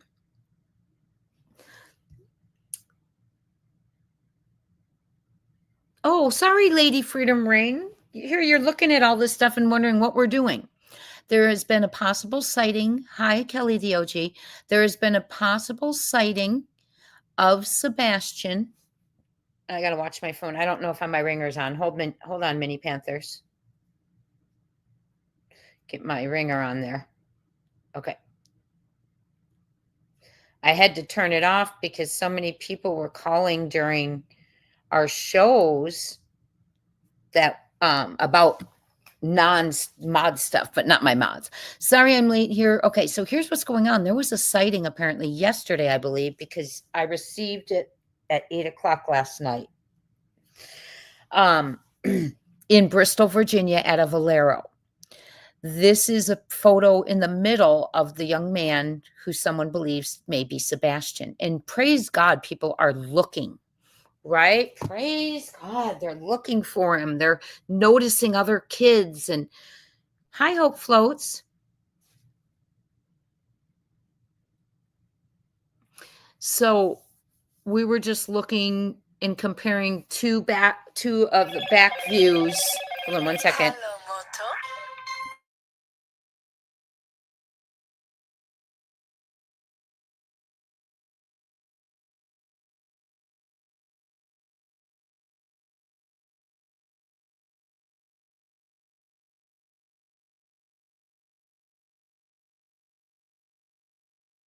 Just a second. I'm getting a caller on, possibly. One moment.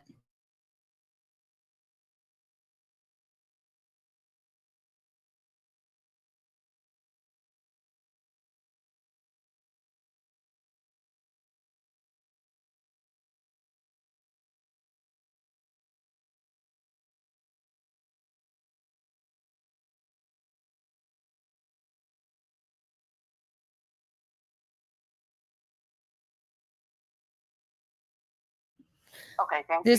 Go for it, Mini Panthers. You're live. Hey, I just want to tell you, you've been doing great work, and I appreciate you so much. Sorry I haven't been around that much. Well, I appreciate you for saying that, and thank you. Hey, we're happy when you can be here, my friend.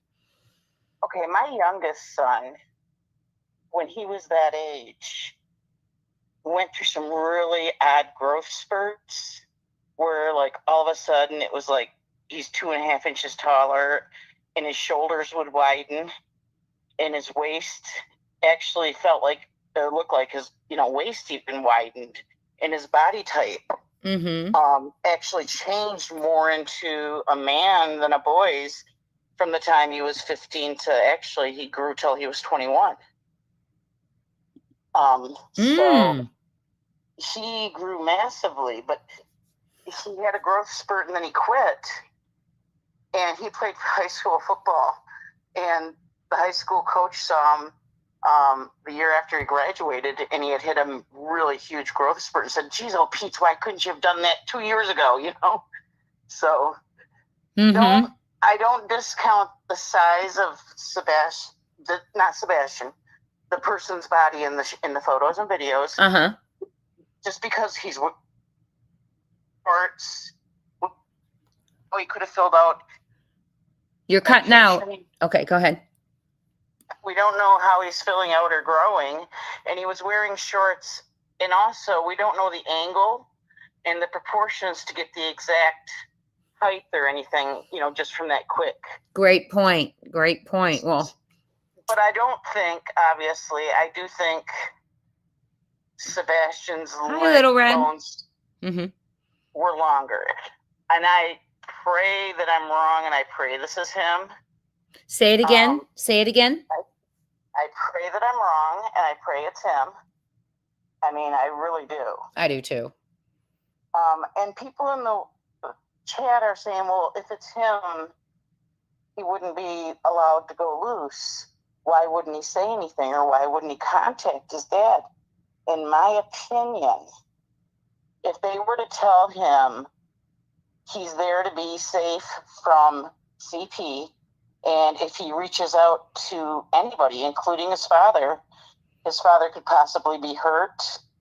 He could have been threatened with that, so possibly maybe... This is in her opinion. In my opinion. Thank you. Convinced to change his name and story, and that's why they trust him now to go, because he doesn't want Seth to get hurt, so he's going to go along with whatever they told him. In my opinion. That could be a possibility if he was actually this child. Right. Only. And, that kind of makes sense in a way. Well, it connects with something that I think of in a way is, remember when he shared with someone what was going on in his home, he didn't want them to tell dad because he was worried dad was going to get upset and all that. So and I think he protects his father. In imminent danger. And he thought, my dad's in imminent danger if I say anything. And also, I'm living the good life. I get food. I get to do what I want. I get to walk around. I've got a whole new life. And CP can't put his hands on me. Maybe he's going along with it until he's 18. Then he figures he'll do what he wants. I don't know. That's interesting. Only if this was the scenario that it was this child and he claims he's not him. Is all I'm saying. There's reasons why he would possibly not reach out, in my opinion. Yeah. I mean, I know that kids are threatened to where they're afraid to reach out to their family. Like, if you call dad, I'll, what him. Listen, I was not allowed to contact my father when my mother was in jail. So, yeah, and I was afraid to, because I thought I'd never see him again, according to her. See, yeah. So, that makes some sense. 14 through 16 at that time. Yeah. So, it's especially when you're isolated. Mm-hmm. And we all know Sebastian is had been extremely isolated in that home, in my opinion. Yes. Very small social circle, if any. Yes. Okay, now, I woke up last night in a sweat. Mm-hmm. And dry mouth, had to get up. I even had the dry heaves. Uh-huh. And I thought, oh my gosh, this could be a real motive. In my opinion, this is strictly my opinion only, and there's nothing factual to it. It's just my thoughts from my head. I have always felt, in my opinion, that CP and KP have SA'd Sebastian. And I feel like that's why he was in the pull-ups at their home, in my opinion. And regarding the pull-ups real quick. Yeah, that is a sign of, Yeah, KP said something in one of the interviews that he only went in the pull-ups during regression, but as soon as he got out of that, he went right back in his underwear. Not true. Excuse me, lies, because you sent his underwear to Seth's. Exactly. And any parent that wants him to get out of regression is going to urge him to get back in those underwear, not send them to another parent and say he's not going to be using them here. So that was a bold-faced lie that we know of at this point. Yep. In my opinion. Of many. But anyways, on with my theory. It seems like a lot of stuff has been manifesting, and KP keeps referring to the puberty stuff and getting weird about it and giggling and referring to not wanting to open his door, and he's getting a mustache and he doesn't like that he's liking girls and all of these things regarding the puberty and how much he's hating it. But I wonder if she's reflecting and she was hating that. And with the constant comments out of CP's mouth, most recently regarding an infant and a body part. Yeah. Oh my gosh. And the other things that have fallen out of his mouth so naturally, I wonder if there was not SA going on and they just now were getting to the point where he was getting too old for them to be interested in him. Allegedly, in my opinion. Yeah. I hope you're wrong, my friend. I do too, but You it know, hit me that would be. I, as a teacher, know that a lot of times, and actually the first child that I drew attention to ended up, I had a little kindergartner who was having wedding and stuff. And it was, and I thought, that's weird. That's back when I taught kinder. I thought this decades ago. And I thought, that's odd. So I reported it. And lo and behold, stepdaddy was essaying him. Oh my gosh, thank God you reported it. Absolutely. If you got a kid who wets their pants who doesn't normally do that, that's a huge indicator. Yeah, and for him to be regressing,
Oh my gosh, did you stop hearing me? I'm so sorry, you all.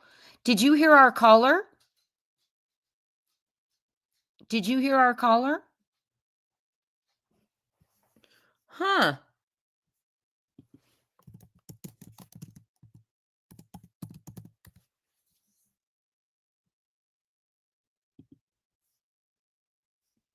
Okay, hold on.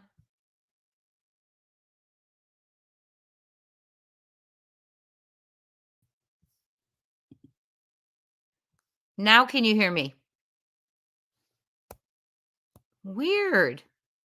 Can you hear me now?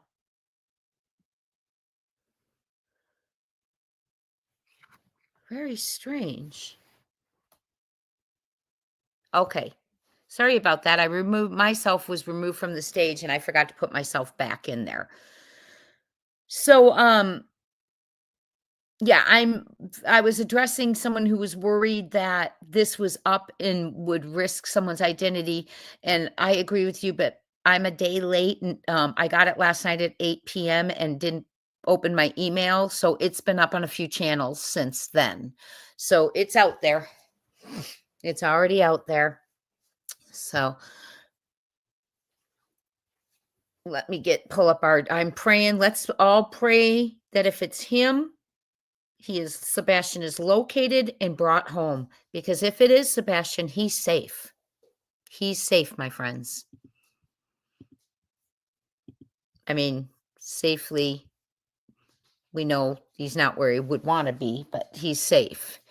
Okay, let me read the article, pull up the article real quick if we've got time, because I want to.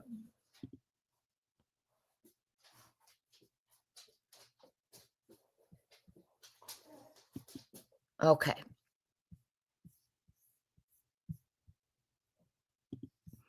Honey, no one was accusing anyone at all.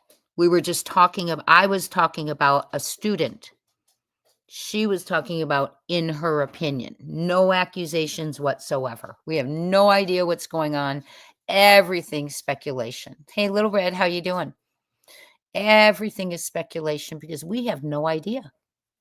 Are some things odd to watch? Yeah. Oh, I was on mute for the caller? Okay. I'm sorry. I didn't realize we were on mute for the caller. Yes, Kelly. She said in her opinion, she thinks that could have happened. Yes, we all have lots of opinions. Yes, we do. We sure do. And, I think that a lot of it contributes to the weirdo behavior that we see, in my opinion. Strange things like not going on interviews when there's a $50,000 reward, saying no comment, not being out there in front of the public. There's odd things, right? And so I'm sorry, everyone has their opinion, and I'm okay, well, whatever. I'm so sorry, Kelly, and we do, but it is a true thing. It's a real thing. Incontinence that is not normal in all places is usually a significant sign of SA. And that's true. Is it always? No. But in older children or children who are already trained and then digress, yes, then that is sadly it's an indicator. I mean, I was indicated with one of my students and they were 5. I thought, he's trained. He doesn't usually wet. Why is this starting? And guess what? He was being SA'd by a stepdad or a boyfriend, whatever it was. So in a child that's 15 or 16, yes, of course it's crossing people's minds because that's not happening at his dad's. Only 2 more super chats. Yes, thank you, Sassy. 2 more after Sassy's. Thank you, Sassy. They're right, 2 more. So, you know what I'm saying? That it's just sad. Thank you, by the way, Sassy, for your donation. 2 more, and we're going to do a raffle here in a minute. But I understand what you're saying. It's terrible to discuss, and I think people didn't want to discuss it in the beginning of this case but those of us who work in the medical fields, in the educational fields, or any certain fields, as soon as we heard Sebastian was in pull-ups at one home and not the other, we can't help it. That comes into the forefront as a possibility. Yes. And it's also even more significant that it's not happening at one home. Pull-ups are necessary, but not the other. So someone can say, well, maybe it's because of his autism. Okay, but he has autism at both houses, my friends.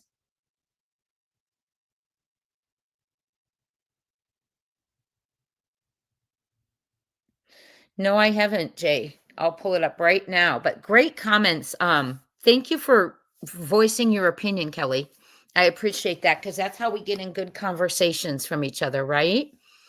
Thank you very much I appreciate that. Okay.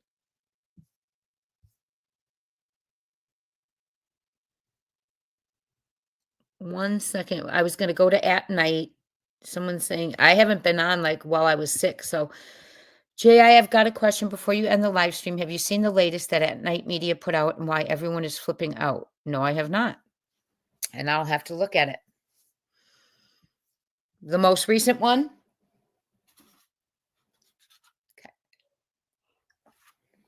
Who's everyone? Yes, please hit the like. Okay. Real quick before I go to X. Just real quick, because we're down to our last 11 minutes. In the Dateline interview, which was printed, not aired, not podcasted, at 9 p.m., Sebastian got ready for bed. Then he said, love you. Then he headed to bed. Around 10 p.m., KP heard a noise from the bedroom. All the times, by the way, in this say around and about. Excuse me. Oh, wait, is my computer about to die? Hold on. I got to plug my computer in. 1 second.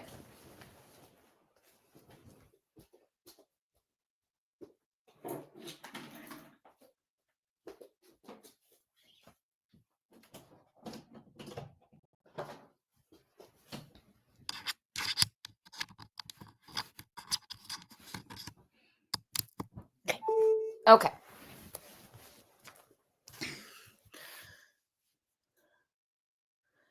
So 10 p.m.-ish, and I'm going to put together a whole timeline, and we're going to compare it to some others, but that won't be tonight. So 9 p.m., he got ready for bed. Around 10 p.m. was the noise. Sebastian answered her, so those were his last words to his mama, was around 10 p.m. And KP didn't think a whole lot about it, she said in that interview, meaning the noise. Now, let's move forward, but I know anyone who knows or has children, you hear a thud, you run, in my opinion, especially if the child has the water on the brain issue. Okay, about an hour later, an hour after 10 p.m., KP went to bed. So her bedtime has changed now to 11 p.m., which means the phone call changed. Originally, they said 9 to 12. Then they said 9:44-ish to 12, midnight.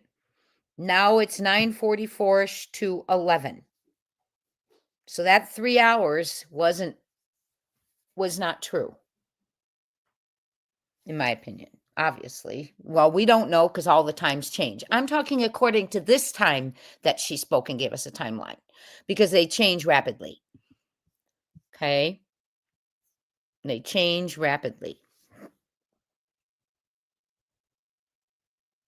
Then, an hour later, KP goes to bed at 11. She goes to bed at 11. So that affects the phone call. That affects everything.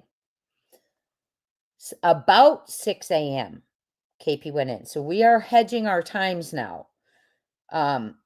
Before it was I woke up at 6, I went and woke him up, all of that. But we're hedging right now. Okay?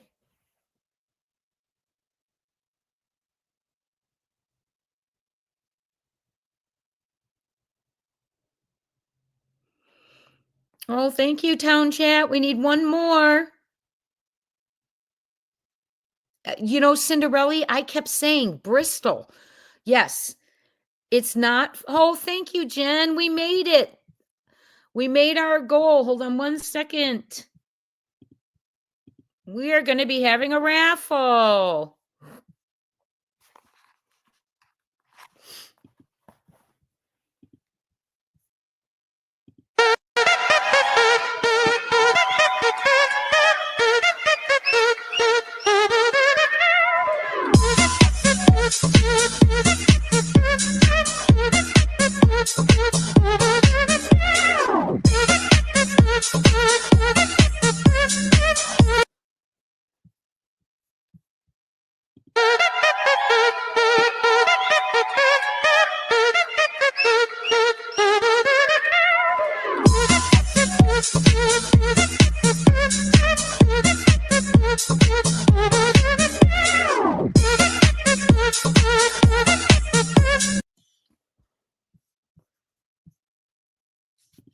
Thank you all for your support. We will be doing a raffle here in just a little bit. You're amazing, all of you. You will see your names in lights in the whole community. I love the way different people from different nights, and you work as a community. So please remember, the bonus is always for everyone. Please remember that. So we are going to just look at, real quick. I was talking about, here we go, real quick. I know I'm excited to do a raffle. You get to choose between a hat, Sebastian hat, or a Sebastian t-shirt. Yes, that is very true. Sometimes people who are abused are attracted to people that abuse. That's very true. They don't know it's what they're comfortable with or know, right? Yes, thank you to everyone who did it. Thank you, all of you. You'll see your name in lights tomorrow like you did at the beginning of today's show. Thank you. Don't forget to join us tomorrow for the Eyewitness from Ford's Pond in Oregon, please. It's going to be a good show. Lots of information. Okay, real quick. What was I going to? I'm going to share X real quick. I know I got off the beaten path here.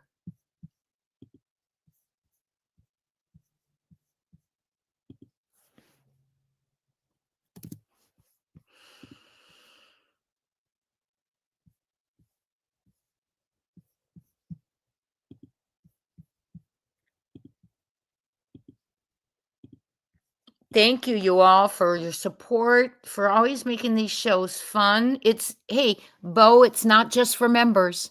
It's for right after this show, my friend. So you stay put. It is not just for members. Everyone stay put for this raffle.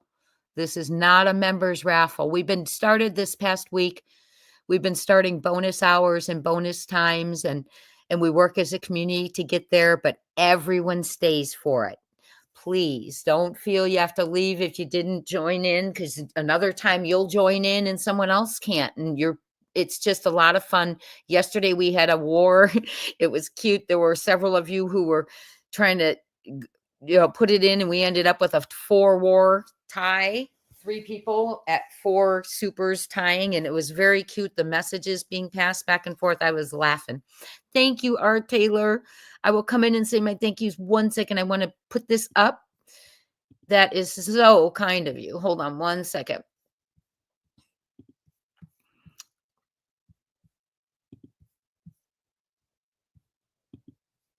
One more for me, said Jen. Thank you for your generosity. And R. Taylor, thank you so much. Please stop saying where this individual is putting them at risk of being harmed, not to mention the police have not confirmed. Good point. Thank you.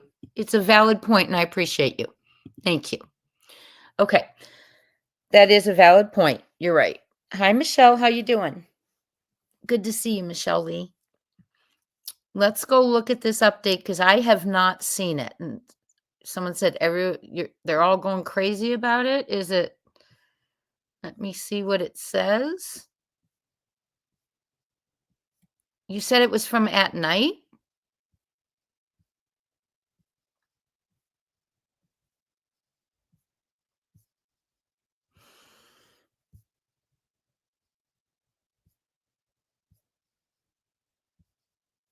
I'm sorry, I'm looking for it. You said the most recent, right? Ooh.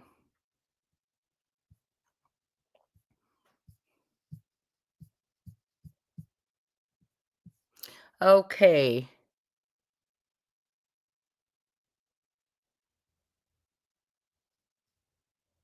Oh, wow. Oh, wow. Thank you for bringing this to my attention. That came out while I was sick. Okay. Wowee.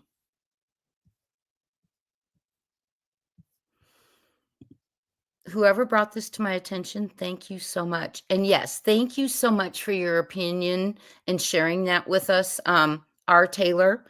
We are a very friendly community, and we share our opinions, and you're right. We're putting maybe a few too many facts in there, and you're right. It's better to be safe because we do want what's best for Sebastian. So thank you. I appreciate you sharing your opinion in mods chat. It's a testament to who you are as a community that someone felt they could step forward and say that. Thank you. Okay. May 7th. Preliminary statement from at night regarding a severe data breach affecting Americans in at least 13 United States and Australian natives in connection. Oh my gosh. And Australian natives in connection. I have not read this yet. Hi, Women's Warrior. Good to see you. In connection with the search for missing Tennessee teenager. Sebastian Wayne Drake Rogers. Oh my goodness. Australia. Wow. Okay, I'll read it. At Night is currently addressing a cybersecurity incident affecting certain internal systems. Our team is finalizing preliminary findings for submission to multiple FBI field offices across the U.S., as well as to the appropriate state attorneys general and their national associations. Good.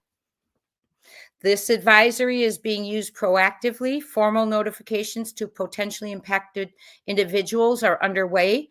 If you are infected, you will receive direct communication with specific steps for protection. Oh, geez. Okay.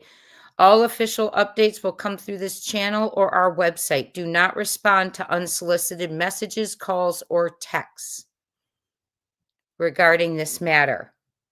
Verifications or questions, breach at atnight.agency. As this matter involves systems and data potentially relevant to federal investigations and prosecutorial communications, this notice is prepared with the consideration of the principles set forth under FISMA, Federal Information Security Modernization Act. This notice is issued pursuant to the Federal Trade Commission Act, which governs the protection of consumer information and requires prompt, transparent disclosure of security incidents that pose risk to individuals. Oh my gosh. Additional notices will be submitted in compliance with the breach notification statutes of all U.S. states and territories where impacted individuals reside. So Australia too. So, because that's probably because we have, preliminary findings are being prepared for submission to relevant FBI field offices and the National Association of Attorneys Generals where appropriate in order to assist with cross-jurisdictional analysis, investigative coordination, and mitigation of potential exploitation. Statement from At Night.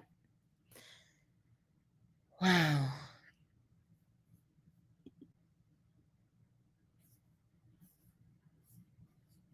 Sorry, we have to make it smaller first.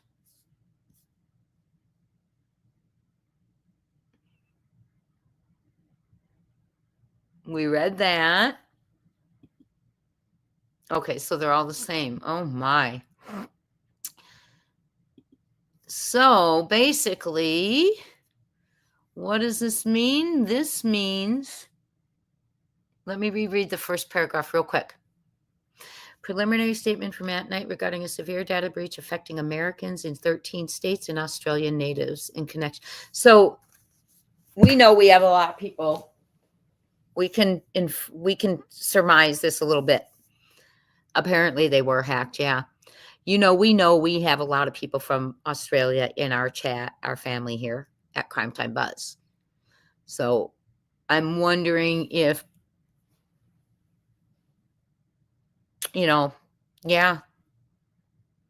So everyone be careful. And it says that if you are affected, you will receive direct communication with specific steps. Hold on, but it won't come via email.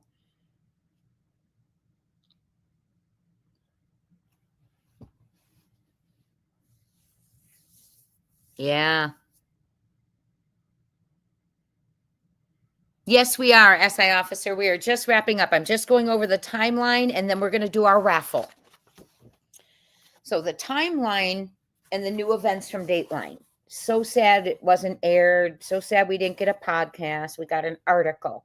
So 90.1 million people who usually view Dateline, 1/3 of the population, as our friend told us, did not get eyes or ears on the case. It's a travesty. Hi, Maurice from Australia. How are you? Be safe. Hi, it's good to see you. See, we do have a lot of people from Australia. We have quite a few from Australia. Yes, Julie's here from Aussie. How many else from Australia here in the house? We have a lot of them. Yes, it's a shame. Searching for Sebastian, rather than help or admit you did something, they'd rather affect everyone else. Whoever did this. Okay. So About 9 p.m., he gets ready for bed. The gets ready for bed has been added. I love you, dogs. I love you to the dogs and KP came next. He then headed to bed for the night. Around 10 p.m., notice in the Dateline article, everything is around or about, and new things are added and things are deleted. Around 10 p.m., KP hears a noise from his bedroom and hollers to him. Sebastian acknowledges her. So those are his last words, are around 10 p.m. And KP just doesn't think a whole lot about that thud. So she goes to bed an hour later. So now her bedtime's 11 p.m., not midnight. The 9 to 12 call went to 9:44 to 12. Now we're at 9:44 to 11. From 3 hours down to about an hour and 15, 20 minutes. Interesting, right? Well, we're so glad you're in the bushes. Thank you, all our Australian friends, for being here. Thank you so much. Okay, so she goes to bed about an hour later. About 6 a.m., she went to wake him up for school. She went in his room. I don't know if that's been specified before. Went in his room and said, buckle up, my friends. Here's the new words. Dude, time to get up. Not Bubba. We're now distancing ourselves from the pet name we used to call our child, in my opinion. From Bubba to Dude. Hi, Karen. Karen Killeran, that's right. Also, hello. Is Hey Jude in here? Okay, dude, time to get up. So now we have a sentence that was spoken that was never spoken before. We have a nickname or a name being used that was not used before. It's usually Bubba. Okay, and it's her last words to her son that have been deleted we've never heard them till now. Okay, in the narrative. Now get this one. I want you to remember it was not sunrise yet. It was twilight. And when you're in twilight, think about when you wake up before the sun rises completely. What do you need to do? Flip on some lights. I've always said that. Listen to this. So usually Sebastian turns around and looks at her. And I'm like, and that's normal, is what she's saying is normal, is that he'll roll over and turn and look at her. But she didn't see him there. He wasn't there. He didn't turn and look. Did she turn on any lights in that house since it was twilight? So we've added now. So we've got a different bedtime. We have a new last sentence to our missing child. Okay. So KP looks everywhere in and around the house. And then she says, I didn't find him. KP checks Sebastian's bathroom. Freeze, that's new. She has never mentioned that I know of. And Nancy Grace asked her if she was confident they checked the bathroom. And I thought that was a really weird statement, but Nancy never asks things without a reason. But for some reason, now KP has added it. She's now checked the bathroom. She then checks the kitchen, which we know with the floor plan, the kitchen's between Sebastian's room and KP's room. So to get to Sebastian's room, she passed the kitchen. Now she's going back to it. Because, he could have gotten up before me. She's trying to convince us with convincing language. Right? Yeah, no one would believe her. You're right. Okay. So then she went through the house. She looked everywhere, started to panic. And I totally get that. I would too. No, she went from, I went through the house and looked everywhere. And then I jumped in my car. Pause. Why do we never mention the garage? Because it's important, in my opinion. We go right from the house to jumping in a car. And like we talked about yesterday, Who would jump in a car and not look under it and move those wheels if you don't know where your child is? I would not. She never mentioned searching the garage. She never mentioned searching the back of the car, inside the car, under the car, none of it. She mentioned searching all over the house, every closet, in the bathroom, in the kitchen, one side, on the side of the bed, everywhere. And then all around the house. And I know for a fact a neighbor helped her look under the crawl space of the house with a flashlight. Yes, I did ask whose flashlight because I wanted to know how accessible KP had a flashlight, but the person who told me that did not know whose flashlight they used. But she avoids searching that garage. Never mentions it. I think the garage is key. And go back and watch our show from last night. It was a great show. Please go watch it. It tells you why, all the reasons I think it was key. Okay, so she just jumps into her car, goes right from the house to the car, doesn't pay attention to the garage, doesn't search under the car, doesn't search the garage, does not search the car. Okay, just jumps in that car and begins driving. And by the way, if you go to yesterday's video, Nancy Grace points that out to her. Nancy Grace gives her an out several times, in my opinion, to say she searched the car in the garage before she drove away. Okay, and she didn't. Nancy's questions are great if you isolate them and just start studying them. So she started to drive. She began driving around the neighborhood and called CP. Okay, so her first call to CP, according to Dateline interview, is now after she has jumped in her car and is driving around. She calls CP. Okay. In all the other interviews, within 1 to 3 minutes, she was on the phone with CP.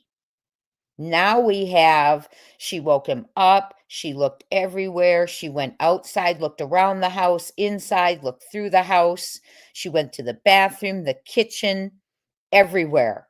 Jumped in her car, driving around the neighborhood, and then called CP. Not in the first 1 to 3 minutes.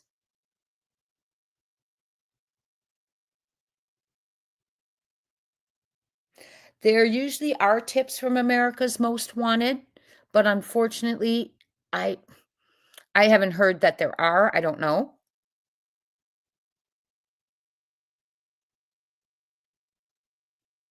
Michelle, that's what this whole show is about. No, I've Googled it. I shared that was the whole first couple hours. I Googled it. They do not do shows just for print. They do not do shows just to put them in magazines. And that's a great question. And I'm going to pull it up again real quick because I do have some of you coming in here. Thank you for that reminder, Michelle, because I do want people to see that information. Okay. Does Dateline interview people only for print? I'm going to show you real quick. Thank you for reminding me. Some people had come in and maybe not seen this.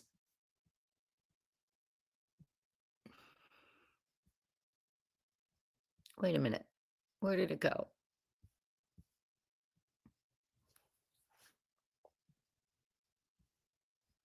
Hold on. I thought I just had it. Okay. Dateline. No. My question was, does Dateline interview people only for print? No. Dateline does not exclusively conduct interviews for print. While they may sometimes use elements of interviews in a print format, the core purpose of Dateline is to create and broadcast television programs. The interviews they conduct are primarily intended for use in the televised segments, not for publication in a separate print medium such as a magazine. Okay. Also, let me just show those who are just coming in about, I took it one step further. Does Missing in America do just for print? And we found out, no, they do not.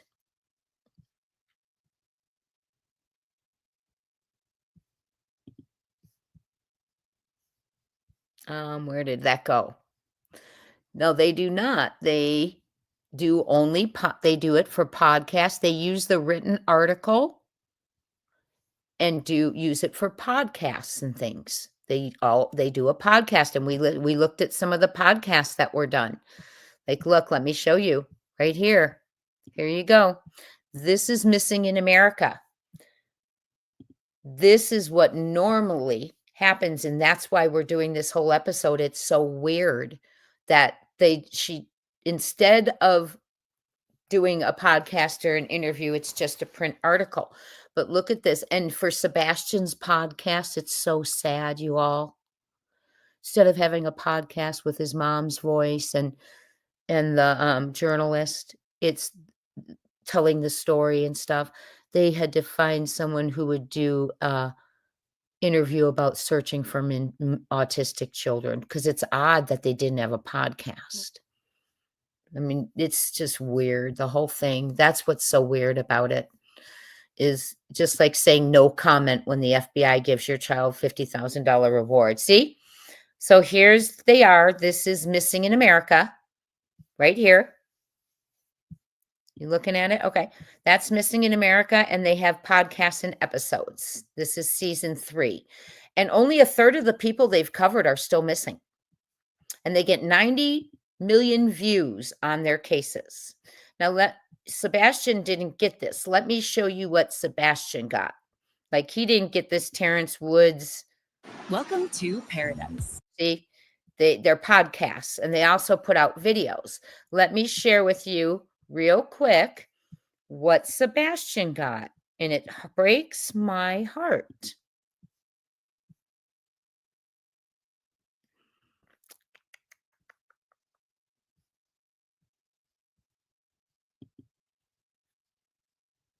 And by the way, the person that we were listening to from Missing in America earlier, what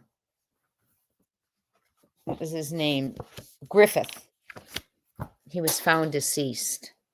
So, very sad. Let me see where I can show you this. Sebastian's page. Sorry, I had put it down a little bit.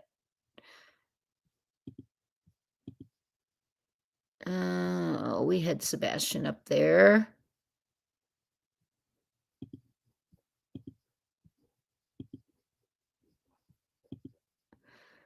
Okay, let me go to the page for you. There we go. Got it. Okay, so here's all the cases they've covered. Okay, and they have podcasts, but I want to show you something. Okay, like, look, let's click here. I'm just going to click here. Oops, sorry, I did something wrong. That's weird. Okay. Hold on, guys. Sorry.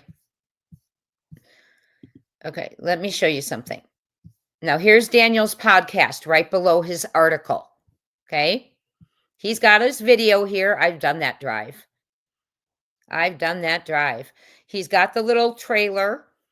Then they have the article. Are you with me on here? No. Okay, hold on. Let me make sure you're seeing what I see.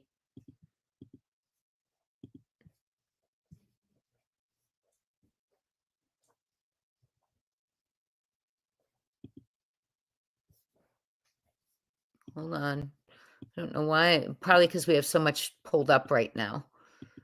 Because I'm backtracking a little bit, but hold on. I think it's important.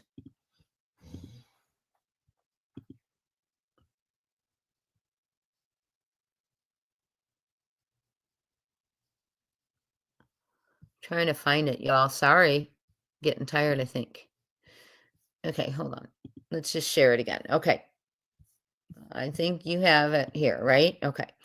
So let me show you again. Here we go. Sorry, y'all. It's taking me so long because I wanted to pull up Daniel real quick. Okay. So for instance, this is Daniel Robinson's. And when you put down C story, he had a podcast that we saw, right? And he's under Arizona. See, look.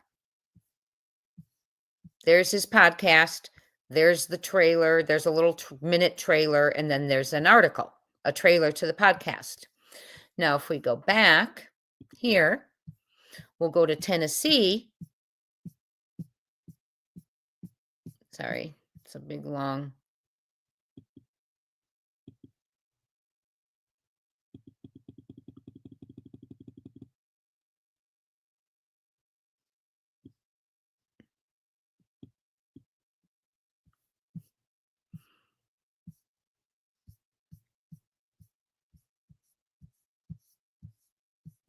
Tennessee. You with me still? Okay. Watch what happens when we click on Sebastian's. Here's his story. Okay. Nothing there. Now you click see the story, just like we did with Daniel's. Where's his podcast? Oh, accused killer's voice on a 911 Michigan call. Oh, related. As part of Autism Awareness Month, Andrea Kenning sits down with a retired police captain who is training first responders on how best to interact with people with autism. And here is the podcast. I guess I was wrong. It's on a 911 call in Michigan, a hike in paradise gone terribly wrong. So he doesn't get a podcast. It's not about him, that podcast. And it just breaks my heart. So America missing in America is usually the article helps. Okay. The article assists. And I hope that helped answer the questions. The article assists in building the story, but it's not all they have. Good night, Little Red. And real quick, I'm going to put this up here so you all can, oh, that's right, it's not there. I'm going to put this up here so you can look at it. Well, there. Well, I read the timeline. Okay, I'm just going to finish and then we're going to do our raffle and get out of here. Okay, so we ended with dude. Or the garage. She jumped in her car, began driving around the neighborhood, and then called CP. Good night, Janet. Okay. After that, she says, it's like terror. What happened? Where did he go? She stopped and asked a lady who was walking the dog if she had seen him. That's new. And I'm wondering if it's damage control for photos being released of her driving through the neighborhood with her window up. Allegedly, in my opinion. She then headed to Sebastian's school. Now, remember we heard she went to Sebastian's school and she went up there to search for him? Well, that's different now too. And I'm thinking it's because there's lots of cameras up there at a school that could determine how much someone's searching. Just my opinion. Because why would you change things after this long? So the only reason I can think is obviously one's not true. So she's now says, she asked the lady who was walking the dog. She didn't see him. So she starts heading up to the school. And then they got on a 3-way call. By the time she got to the school, she was told to turn around. So that whole story about going to the school, malarkey. Parked in a parking spot and left. Okay. Anyway. She left. So by the time I got there, I was told to turn around because law enforcement was on the way. Bus drivers weren't running yet. The buses weren't even there yet. She was claiming to be up at his originally 6:03. Now we're adjusting times, but originally she was claiming to have been up to his school probably before even 6:20 a.m. But now she's saying, and then, now she's saying, oh, by the time I got there, I had to turn around. So there's my excuse for the cameras not showing that I was not searching the school like I've been telling the world for a year. My opinion. Okay. And then, so she went home. So we now she didn't get to search the school. We have a lady she stopped and spoke to. Please, if you are that person, if you exist, please email me at crimetimebuzz@gmail.com. There's not a neighbor. I mean, no sources have mentioned that. We have a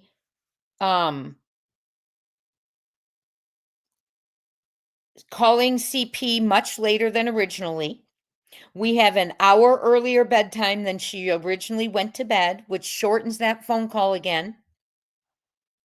She left out putting out the dogs and all, and the phone call, added the bathroom and added the lady walking the dogs, and added that she called CP once she started driving around, probably to hedge that 30 minutes where he said and she said they were on the phone and within 1 to 3 minutes, and then called immediately. So we're trying to hedge and do some damage repair, very sneaky in my opinion, because then when you're 14 months down the road, you should have everything ingrained in your brain, every time, every outfit, every last word, because you're living it over and over and retelling it. But no, that's not happening here, because for 14 months, how do you not remember things? Because they keep changing. The truth does not change. Thank you, Lady Roses. So that is so disappointing to me. She also added things about that that's the major additions that I can tell you for right now, but it's just really sad. And she went from, instead of Bubba, she's now calling him Dude. So we've gone from a pet name to Dude. So we have reached our goal. Thank you, all of you. Let me take this down. I appreciate all of you in the whole community. Please stay here. Don't go anywhere. This is for everyone. Yeah. Wait, she was in the three-way call with CP allegedly, so why did she need to be told to go home? Should have heard for herself him. Well, yeah, I think they were saying go, like she heard them say go home. But like maybe Minnie, what I'm thinking is she's saying they said just turn around and go home, and she heard that. I don't know. Hi, Governor Pincus from the bushes. Happy to have you here. Okay. We made it. We're at bonus time, and instead of more time spent together today, we are going to do a raffle. You will get to choose from, there's a shirt that's $25 or a hat that is $24. The hat says Sebastian Strong. The shirt says, have you seen me? I have one of those shirts. Mine's in black. So what I want you to do is, if everyone can participate, please. And I want to thank you all. Let's do our goal reached one more time before we do our raffle, because you all really scrambled as a community to get this together. Jen, you were pivotal. Jen, you were pivotal. You were pivotal in it. And do I not have the goal one up? Oh, I do. Okay. And we reached our goal. Thank you.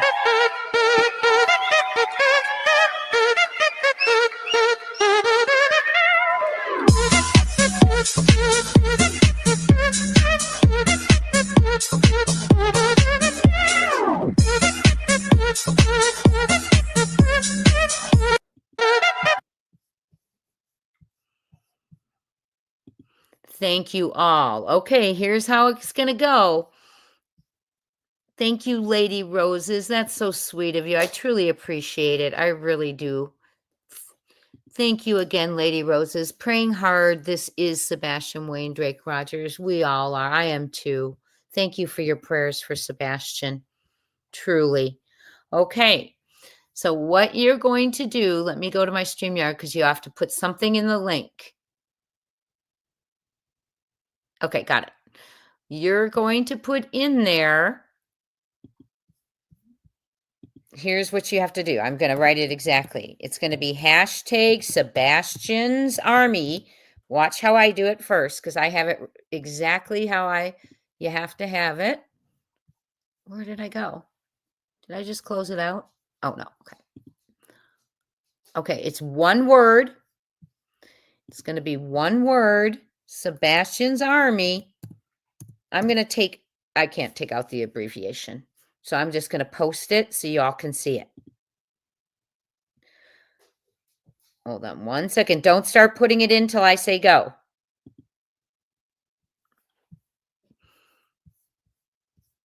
And this is for your choice, a hat or a t-shirt. Trying to get to it. Hold on. There it is. Okay. Ready, set, go.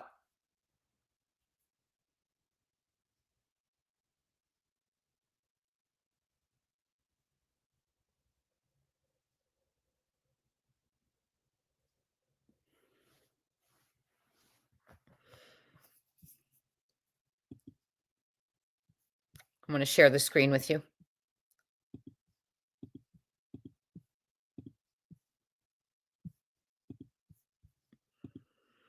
There's only 6 of you in there. Keep it coming. I know more than 6 of you want to be in there. All I need, you need to check your spelling or your capital, my friend. You need a capital.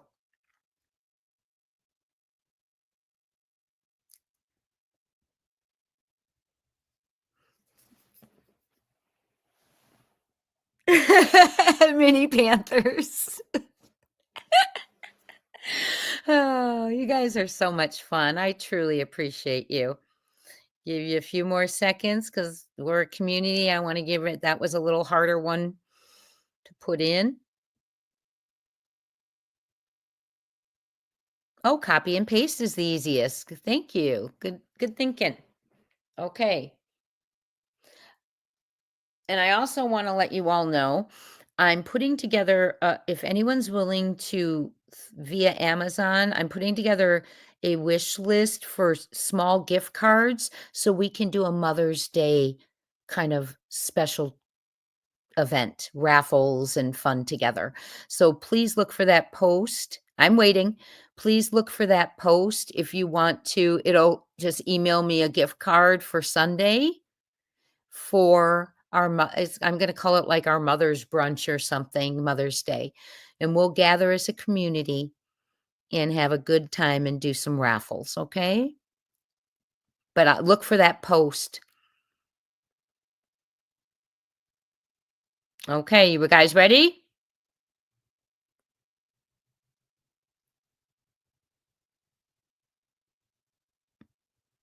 Everyone can do it. Everyone go ahead and join in. I'm waiting. There. All I need, you've got a double, you got a quote instead of an apostrophe.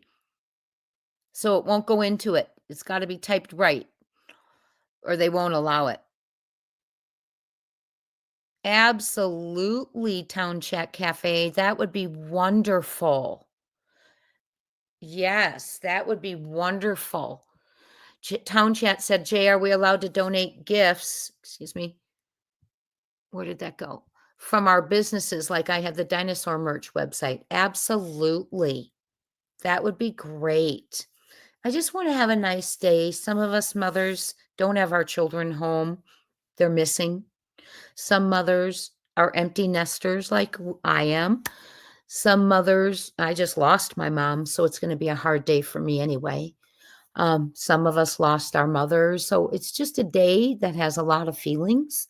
So I thought we'd gather together. Okay, I'm about to draw. I want to make sure that all I need got hers in there right. Perfect. Okay. Wait. Yep, you're in there. Okay, everyone. I just wanted to make sure. Are you ready? You get a choice of the hat or the t-shirt. You're going to email me. Don't forget your size on the t-shirt because last time we did, one person forgot their size, so I just clicked large. So you're going to choose size, color, and tell me your YouTube handle. I'm going to put that down. Hold on before I do that. So I need your YouTube handle just so I know that you are actually the, oop. Oh my goodness. Hold on. YouTube handle. Then I'll need your address and I will need the size and color. And if you want a t-shirt or hat. Okay. There you go. That's what I'm going to need if you are the winner. Okay. Oh, welcome in, Governor Pincus. So good to have you.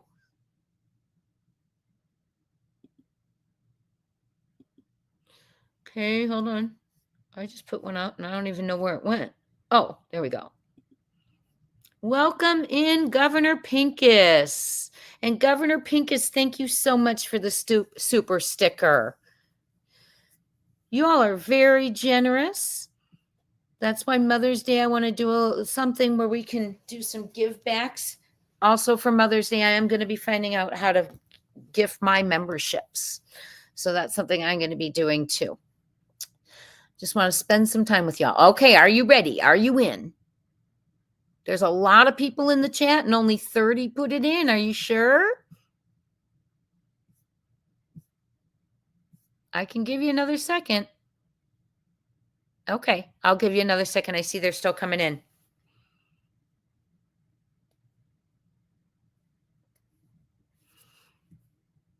Thank you, Sassy. That's very nice. Thank you.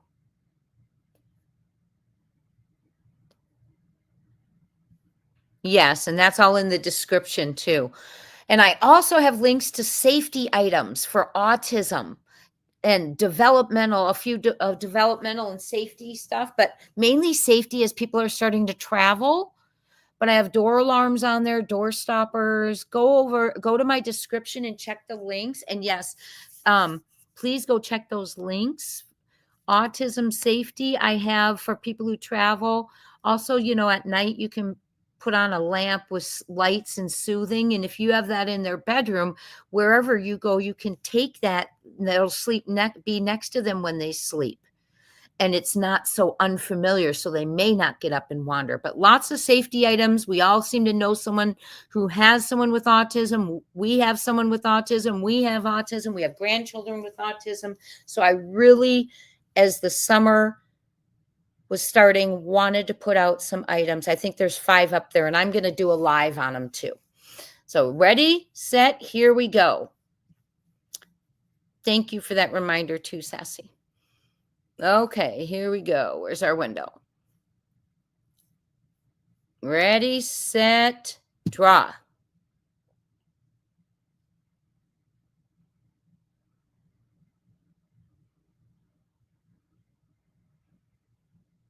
Debbie says, what? Congratulations.